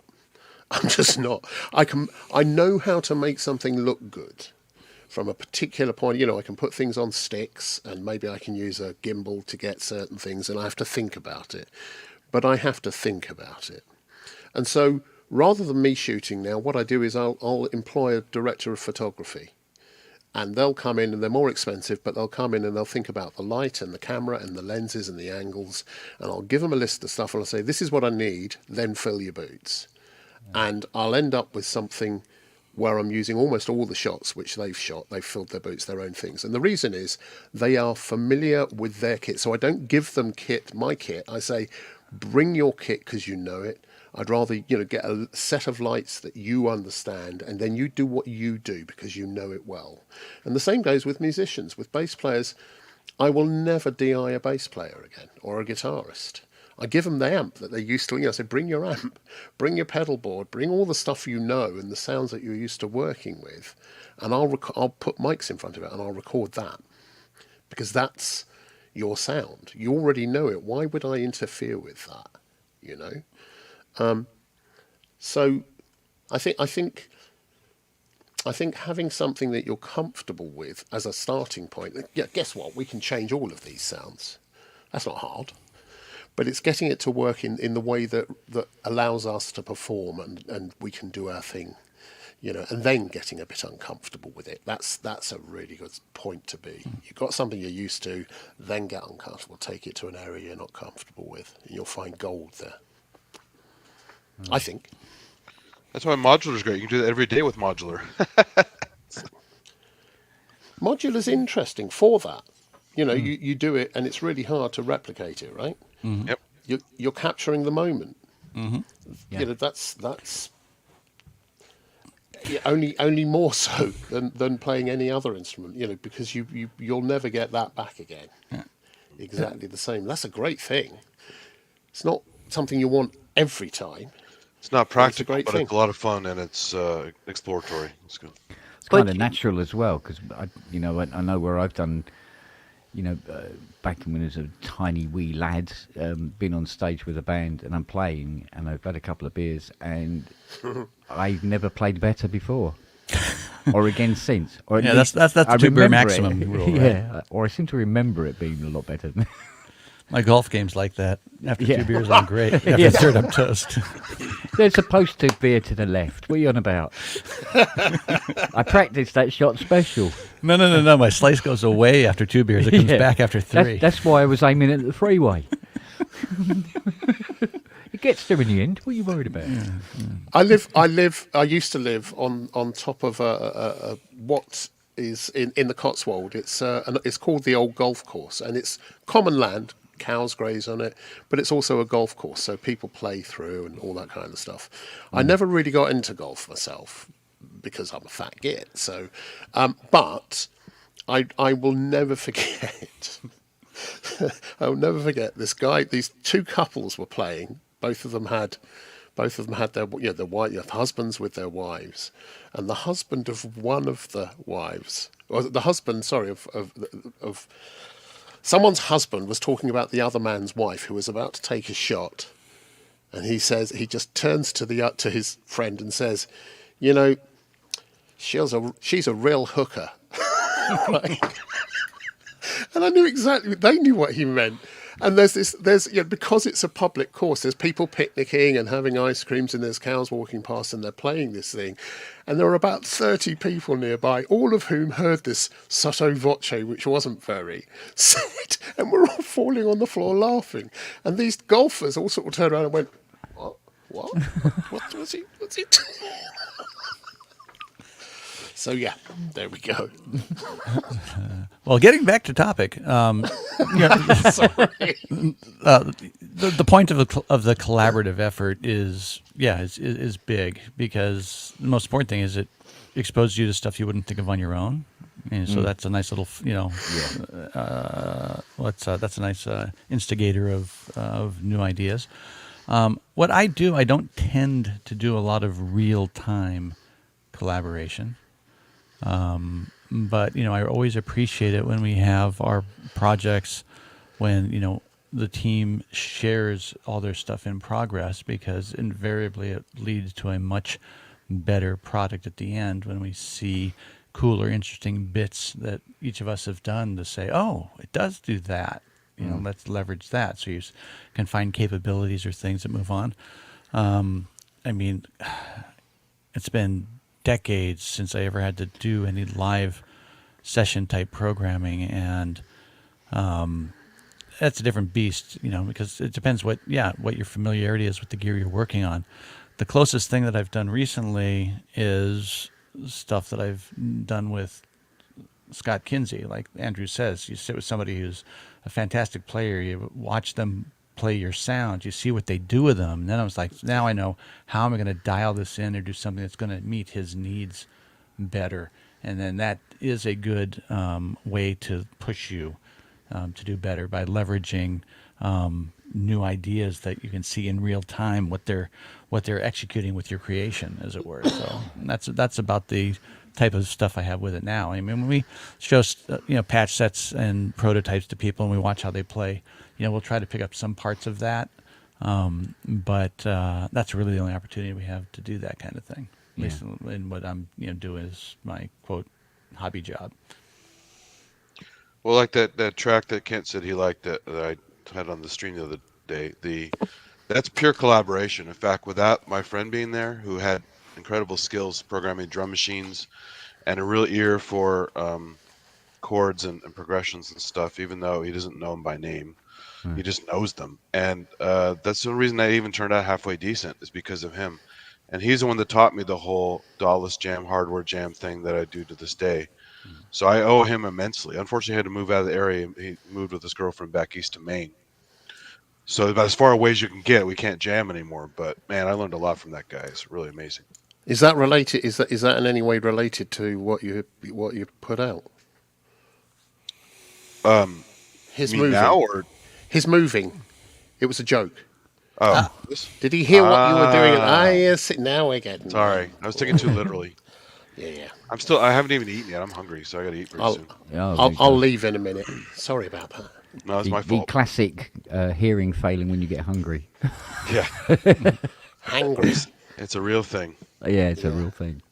But no, collaboration is huge, and I wish I could do more of it. But it's just no one around here. All my friends that did music stuff moved away, and I don't know too many of the people in the area who do it. So it's just like, hey, I'm on my own.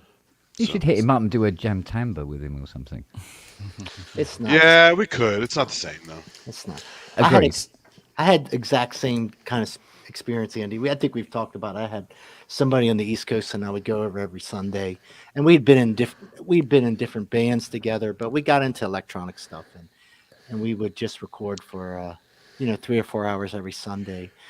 And he was a way better musician overall. So it was kind of nice, because a lot of times I would just let him kind of, his creative mind worked, and I would just kind of fill in spaces. And it really helped me kind of learn a lot about the gear I was using and trying to, but it can be really tough. I'm probably, it's really hard to find someone like that I guess you get the trust with and comfort also, because it's just but it's a real pleasure. And I know some people, for the people that have it, try to keep those people, even if they're irritating or something. By the way, the one thing that age has taught me is that it's a grave mistake to say, and I still say it, and I've been saying it already this evening. It's a grave mistake to say they're a better musician. There's often people out there who are much better technicians, but guess what? I'm a better producer than them. But they're a far better musician than me. And there's lots of people out there as well, by the way, who are far better producers than me and musicians, and I freaking hate them. But it's easy to do that. You know, you only have to play an instrument in a particular style well to be a musician. You know, you just get to know it and communicate. You know, being a musician is about communicating, right? It's about giving something of yourself Yeah. to other people and them taking it on as their own. Yeah. And you don't have to be technically that gifted. So, you know, I'm kind of interested. I've not heard enough of yours, David. So I'm gonna be checking you out. Shit. And and the other thing is, there's no reason why you can't swap stems and just say, look, what do Yeah. you think? It's a good way of doing stuff. Well, you know, I was thinking about. Well, I appreciate that. That's nice. I was thinking about a while ago. One of the most important things that I was trying to achieve, you know, because I think you were saying when Kent was talking about trying to write the one, you know, the song, and I did realize at some point, and I'm sure there's a lot of reasons for this, but I think I wanted to just be. I didn't necessarily want people to really like my music. I just wanted to be respected or acknowledged. Someone say, "Yeah, I mean, I know that's crazy, but it probably comes from having a dad that was a very lofty musician, not with the ego, but I think in having older brothers. But I wanted to just be in the club, Yeah. you know, and feel like I deserve to be in the club. And I know that's a kind of a crazy thing to say, but on some level, I think that drives us all, David, okay, to a certain extent. yeah, and how you measure that's tough, right? I think technically, if you write something and you put it out there, Mhm. that makes you remember. Well, Yeah. Technically, that makes you remember. No, I think you're right. I think, you know, and I think part of that also came from, and this is kind of still going on, and I hate when I do it to the next generation, because my dad's generation, they were maybe more like the Rich Hiltons, you know, like really my dad. Well, I mean, really professional. Yeah. Like my dad was very professional. You know, he went to music school, music academy. He could score all the stuff for the whole choir. You know what I mean? He knew all that. I mean, and then we came along, that next generation, and you know, I was definitely part of that kind of like, you know, these scales and chords. I just want to get on with it, Dad. You know what I mean? And we actually had a real good relationship, but there's a little bit of that, you know, part of you, you know, that's still like, yeah, he was the, you know, the real guy. You know, you're just kind of the imposter, you know. The Penguin of Death. What does he have to say about this? He's omnipresent, Oh, there's a cream you can get for that. stubbornly silent, stubbornly silent. Thank you. I had my So when vocabulary it- expanded.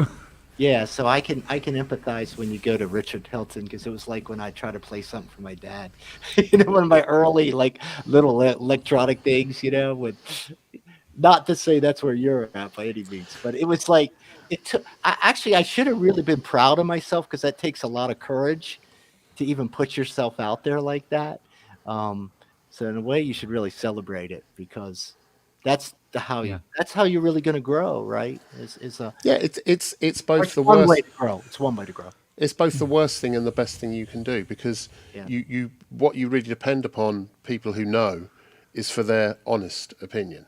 And their honest opinion may be something you're going to find difficult to accept, but they will be giving you good stuff in there as well. The problem is we only ever hear mostly the bad stuff, right? You know, oh shit, he thinks this is terrible.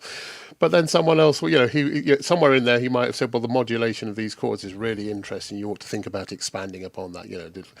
So yeah, it's difficult, but going to Richard is a really good thing, because he's got chops. He's got chops. Well, it's a bit like any of you. Yeah. If I threw, you know, I'd be happy to throw music at any of you and say, what do you think? And I would really, really value your opinion and listen to it and think about it and work out whether or not I wanted to take it on board or not. But I would value that, because you do this as well. So your opinion is really important, Richard happens to be up there stratospherically playing with Chic, the bugger. Yeah. Where's my tickets? And yeah, you know, he's a cool dude. He just got on the wrong coach. Yeah, I They know. just took it from these. Oh, he's here now. They're going to ask Manny to join as well soon. That's what they're doing. No, I'm just laughing I think because. yeah. Go ahead. No, go on, man. I was gonna say, I'm just laughing because to what David said. I mean, I had one of those very fortunate circumstances that the players I grew up around, were stratospheric. And so on some level of my skills, I have, a case of imposter syndrome I will never get over. And part of it's, I guess, also why I decided to develop expertise in an area that was completely different and none of them had, so I think that probably resonates certainly for me. I think for Ken, for David, Yeah. I think that resonates for an awful lot of us. This side of it. right. And so you finally get to the point where I don't have to be jealous of what they do that I can't, because I also know what I can do that they can't, that contributes to the end result. Yeah, absolutely. Yeah. Absolutely. I told the story to Robbie when he did the Sound on Sound podcast on me. My first studio programming gig was coming up to do some DX7 sounds for Chick Corea to put a solo on a track that my friend's father was working on. That's my first one. Cool. Wow. Now, Cool you beans. can imagine what it feels like going into that situation. Okay, and it was funny, and it was great for so many reasons. Because you're sitting there, he's doing the stuff. You're going, he had a part down, so we had the original, and they're looking for something maybe different. So I had a cartridge that had my 32 cents. I had 30 cents, so we started going through like the ones that were there. Two were a couple neat. He says, "Hey, can you do this to him? Do that?" Yeah, great. And I'm thinking, "Oh, this is great." So made a couple of tweaks. He's playing the last one and goes through it like 3 or 4 times. I'm thinking, great, we're going to put this on tape. And then he goes, "All right, let me have that original flute sound back." And he ended up using the factory flute sound. Yeah, well. But anyway, the whole point was that's what is he's that- used to. Yeah, but the point is that like that's the thing is that was the collaboration, right? It's like make it more useful. Couldn't quite get the capture of what it was, or the nuance of what he wanted, and great. So you learn. So you go back and you look and say, okay, why did that work so well? All right, great. Now I learned something. Yeah. I have a story. I've got lots of them tonight. So, and again, I think I've I told want to tell this you a before. story. I want to tell you a story. So, years ago, I was doing. Aside from everything else, I was doing a lot of live work, going out and doing significant things, either tour managing or programming or running things. And I ended up doing a tour with Womack and Won't Pay. And one of the gigs we had was in Montreux in Switzerland. It was at a jazz festival. And we got set up to do the gig on the day. And in between times, we'd done the sound check and everything else, and people were waiting to go on. And just after we sound checked, Yellow Jackets went on stage and they were checking. Brilliant. And then at the end of the sound check, there was this kind of hiatus before people came in, and we got the wonderful Swiss smorgasbord of food, which was cheese and ham sandwiches. But backstage, literally backstage, and you walk around the curtain, there's a little wall there, and just behind that, there's a bar, which there wasn't anyone at, and there was a piano. In fact, there were 2 pianos there, but there was this one piano. And there was no one else around. And like you, Manny, I came from not a particularly technically proficient thing. I was pretty good monophonically, but I wasn't particularly good at chords. And so I was just exploring. This must have been about 88, 89, something like that. And I started just tinkering on this piano, and I was playing this F minor sequence that I quite liked, just sort of trying to find different inversions, seconds and ninths and sevenths and things in between things, just to see what worked. And all of a sudden I'm doing this completely lost, and suddenly this hand reaches in and just starts copying it and then doing some inversions, and I got very annoyed. I went, and it was Chick Corea. And he's doing this. He's at the jazz. He's doing this. And I stopped playing. He went, no, don't stop playing. So I carried on, and I'm kind of making all the wrong notes now because Chick Corea's there, one of my heroes. And he said, no. He said, just calm down, just do it. So I did, and I kind of just repeat that. And then he's doing all these inversions, and then he reaches around me, and he's doing some bass line stuff down here, different bass line stuff. And then he's doing a top line on top, and then swapping over, doing this. And we spent about, 10, 15 minutes just going around this very simple F minor. See, it's that kind of theme, right? And then at the end of it, it just came to a natural conclusion. And he was sitting then on the edge of the stool at this bench that I was on. And he just turned around, a huge, great grin on his face. And he said, "Thank you, man." And just sort of shook my hand. I got to go. I'll see you, catch it. And he just disappeared off. And I was there. It's kind of, I'd been playing with him and he enjoyed that. And I learnt a lot. But I was just so blown away that even though he knew I couldn't play that well, he wanted to play it. There's something about what I was playing that he wanted to engage with. Right. Yeah. And that was just brilliant. And that's the point at which musician and technician, I wasn't a technician by any stretch, but certainly he must have found something that he liked. Yeah, you did something very musical that you could use. Yeah. And then really stupidly simple. And then his Grammy-winning album came out with your track on it.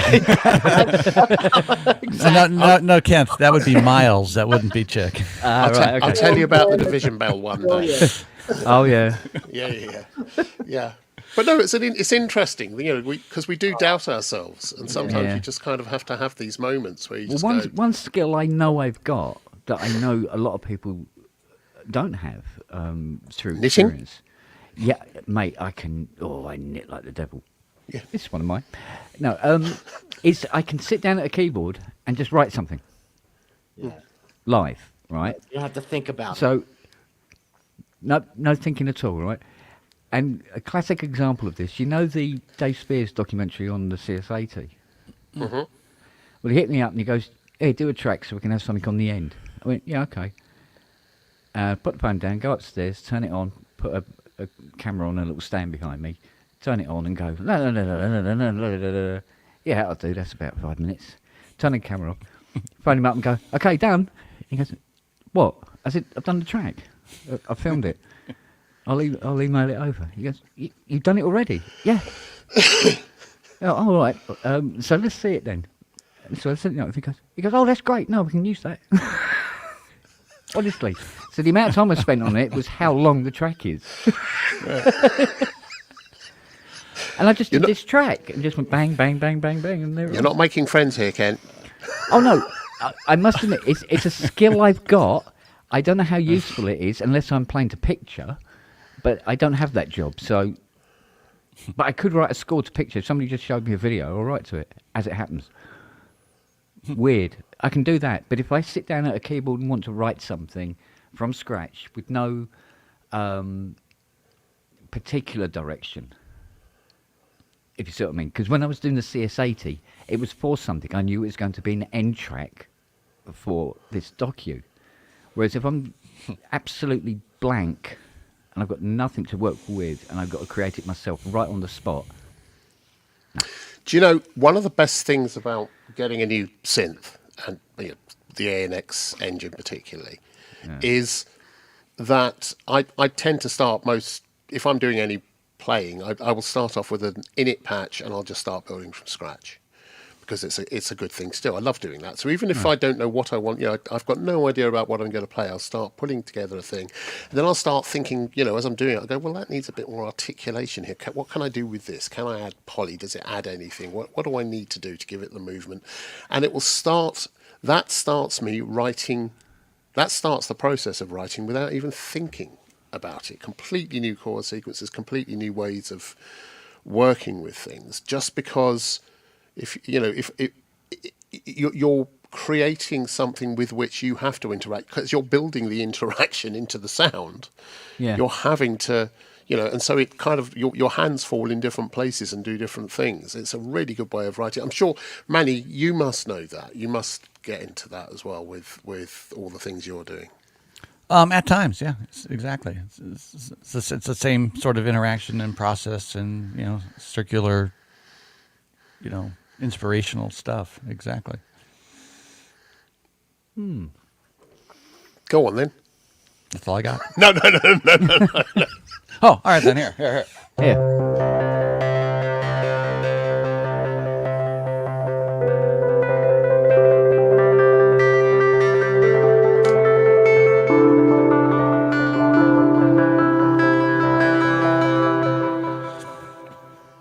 I just made that up and played it through a towel. There you go.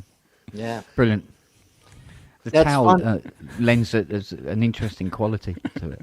Yeah, it's a much warmer tone. Yeah. That's how you warm up a digital synth. It's a bit dry, but Fucking hell. You and Dry. You and Reverb. Yeah. Sorry. no, I meant the towel. The towel dried it out.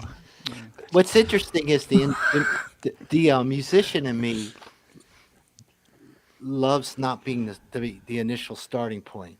Like when I just heard that, like that, there's definitely a part of me that, as someone, I guess, how I was brought up, even though I do like to do my own, compose that. There's a part of me that loves to be the person that comes in and just kind of like play it again. You know what I mean? Just keep playing it. You know what I mean? And I'll just I'll work the rhythm or the space out in my head, and I'll look like I look like an idiot because I'm just standing there and I'm just kind of boom, boom, and then I'm like, okay, I think I feel it where it is, but sometimes, but it's interesting how music, you know what I mean? On some level, I almost like to react to music more than I like to provoke it initially. Does that make sense? So when you heard Manny do that, the first opening bass part, which was an arpeggio, ding, ding, ding, ding, ding, ding. As soon as I heard that, I started hearing, okay, that can go there. You could put these string things on top. You can do this little, Yummy.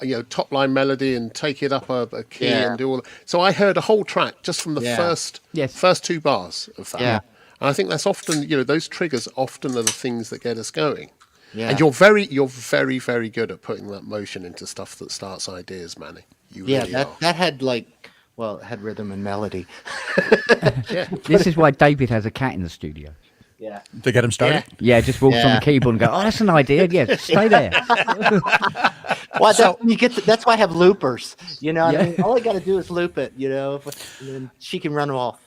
So, to exactly what you just said, Andrew, really, really interesting random moment came up at NAMM. It was the last day, and I'm just finishing up cruising, and all of a sudden I get this message from the guys at Nonlinear Labs saying, can you come by the booth really fast? You got to come here for a second. Got to come here. So I head over to the booth, and they're taping a segment with Dr. Mix. Eschew his persona. He is a fantastic player.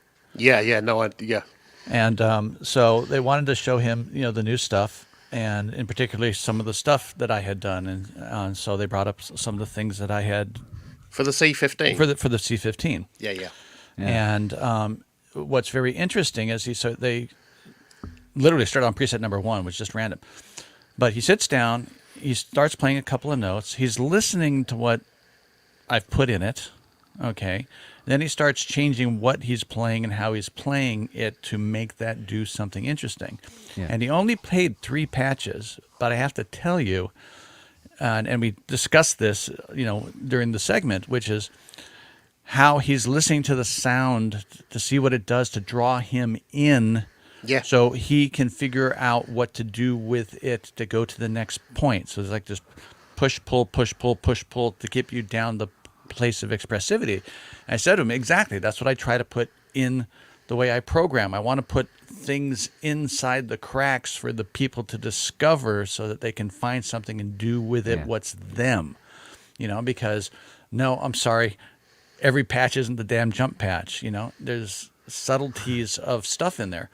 And when people watch me program and they don't understand why, I'll come down and I'm thinking, okay, this is the sound I want, and I just don't know which of these 8 I actually want to submit.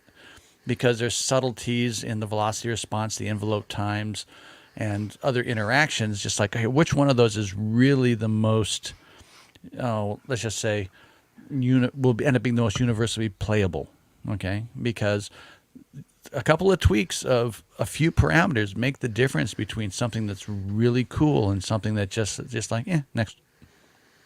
Well, it's like, even with subtle things, just like pitch bend or poly poly aftertouch, what it's affecting and by how much.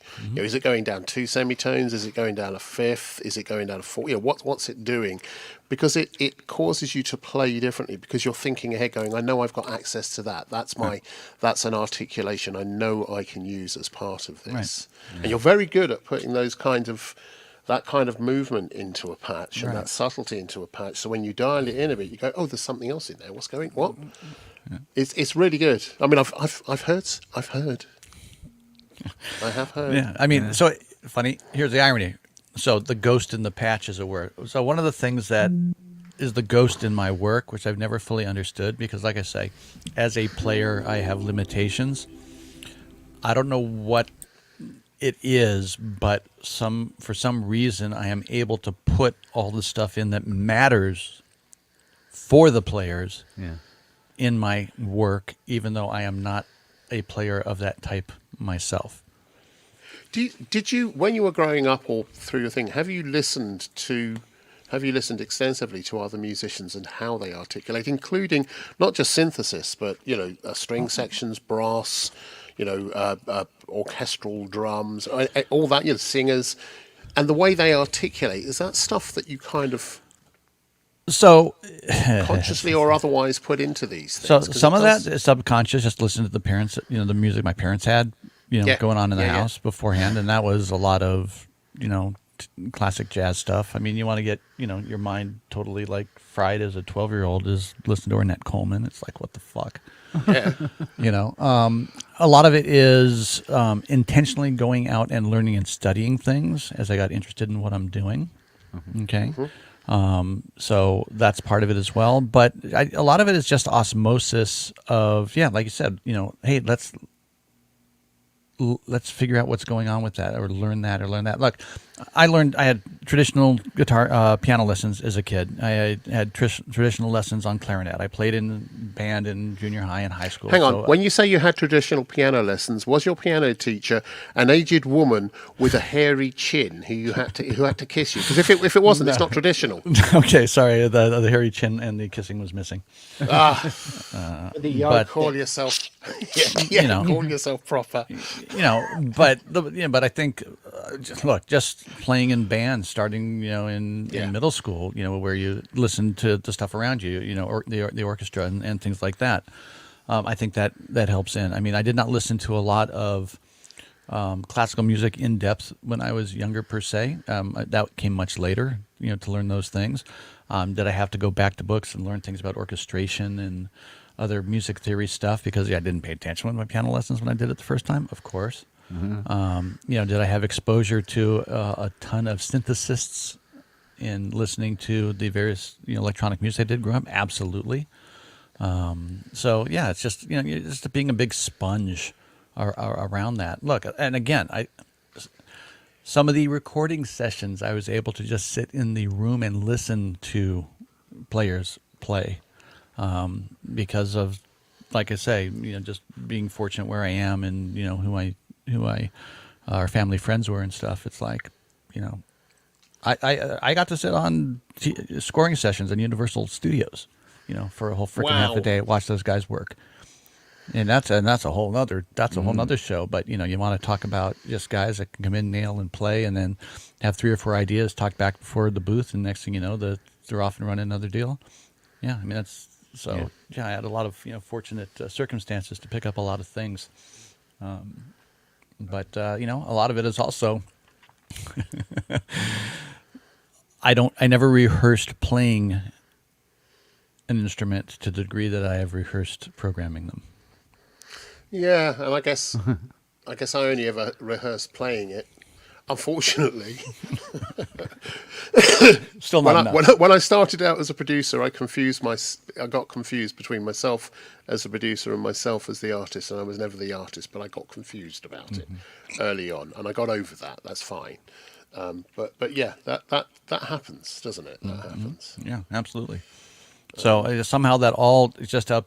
Now I'm at the point where that just ends up in the mix. I don't have to think about it anymore. Cool.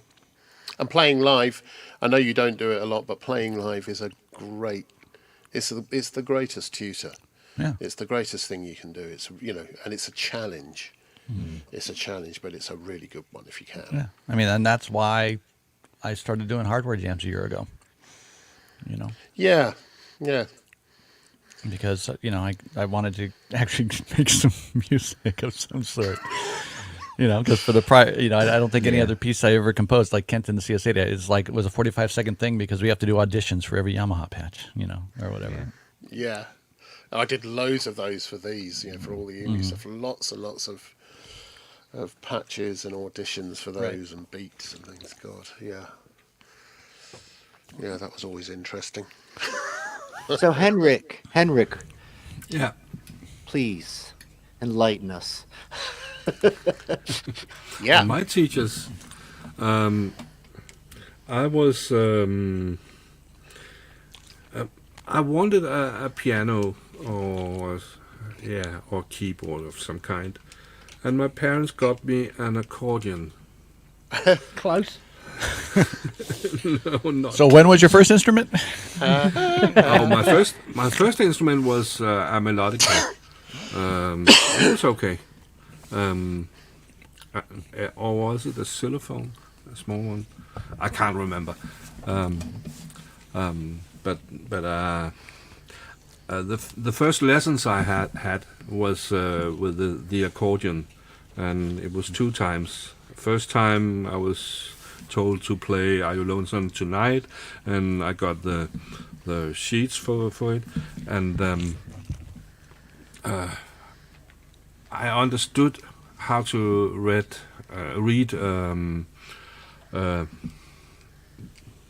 notes. What are you calling them? The score. The score, yeah. But I can't do it while I'm playing. I'm not good at doing 2 things at the same time. So I just knew how the melody was, and at the second lesson I was supposed to play what I have learned, and I just played it because I heard it. And the teacher said, "Oh, you're good," and I thought, I just thought this was shit. So that was my last lesson. I didn't like it, and the accordion was heavy, and it was not funny to play, and I hated the black. The left side of it. The chordal things where you're... Yeah, the chords. Little buttons in. Oh, Yeah. So do you, Henrik, do you prefer programming or playing? Or both? Programming. But I'm better at playing now than I ever was, because I love the polyphonic aftertouch, and it has made me play much more than earlier. So since the Hydrosynth and the Iridium, I'm playing much more than I've ever done, and I'm better at it. And sometimes I compose something on just by sitting at the keyboards, and then I go to the door and do it all by programming it. So. And do you release any of this? Do you put it out? You do? Yes. But I'm not releasing it for others. Yes, it's available to others, but I'm just releasing it for people to listen to it if they want to, or buy it. But I don't make it for others. I just make it because I feel good while making it. It's not about being a star. It's not about if people like it or not. It's just about feeling good while doing it. And would you say that you become a better player by programming and a better programmer by playing. Yeah, both. Yeah, yeah. Yeah, yeah. There was a lot of things. Were a lot of things I would have commented on earlier, which I didn't because the talk was going fine. And I can't remember all those things now, but there was something about composing and inspiration. I usually start with some kind of sequence. It can be some arpeggios or something, and they inspire me to do the rest of the song. So when I compose, I usually do it because of a sound, a patch. And the song is constructed by that. Of course, there are other tracks where it's other sounds, but it's usually the arpeggio which is the basis of my songs. Sometimes it's a beat. It's you can find it on Bandcamp. It's just jx3d.bandcamp.com. We did a real awesome listening party for one of Henrik's releases. I don't think it wasn't your most recent, but It's okay. it was a really fun experience to we would listen to a song and then we would talk a little bit about it. And I know we all said we were hoping we would continue that. And I hope so, we shouldn't forget how awesome that was. we shall do that again. Yeah. We have you. I would like to do it with your music, David, and if anyone else wants to join, then let's do some listening parties. Yeah. I'm just seeing your library now. The library. I'm seeing all the tracks you've got on there. Worlds Apart, Submachine, Expander. I'm going to be giving this a listen to. Yeah, I have a bad hearing, so the production may not be perfect, but Production, do I. what's that? but I like composing. Yeah. It's okay. It's okay. Yeah. Yeah. Gosh. So. But I have to end the stream because it's past midnight here, and my wife would like to sleep soon. So, and this is the bedroom. So. Well, there you have it. Yeah. Thanks, Henrik. Good fun. Yeah. Yeah. Good chat.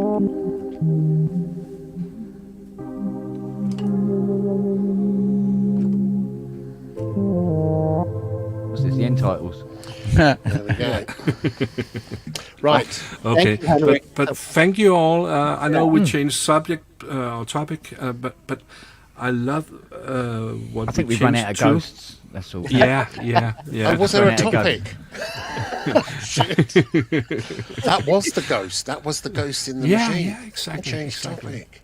And Andrew, it was good to have you on. I liked your inputs. So Thank you for having me. Thank you for letting me in, Yeah. you poor thing. you're welcome. So, but thank you all of you. It has been a pleasure.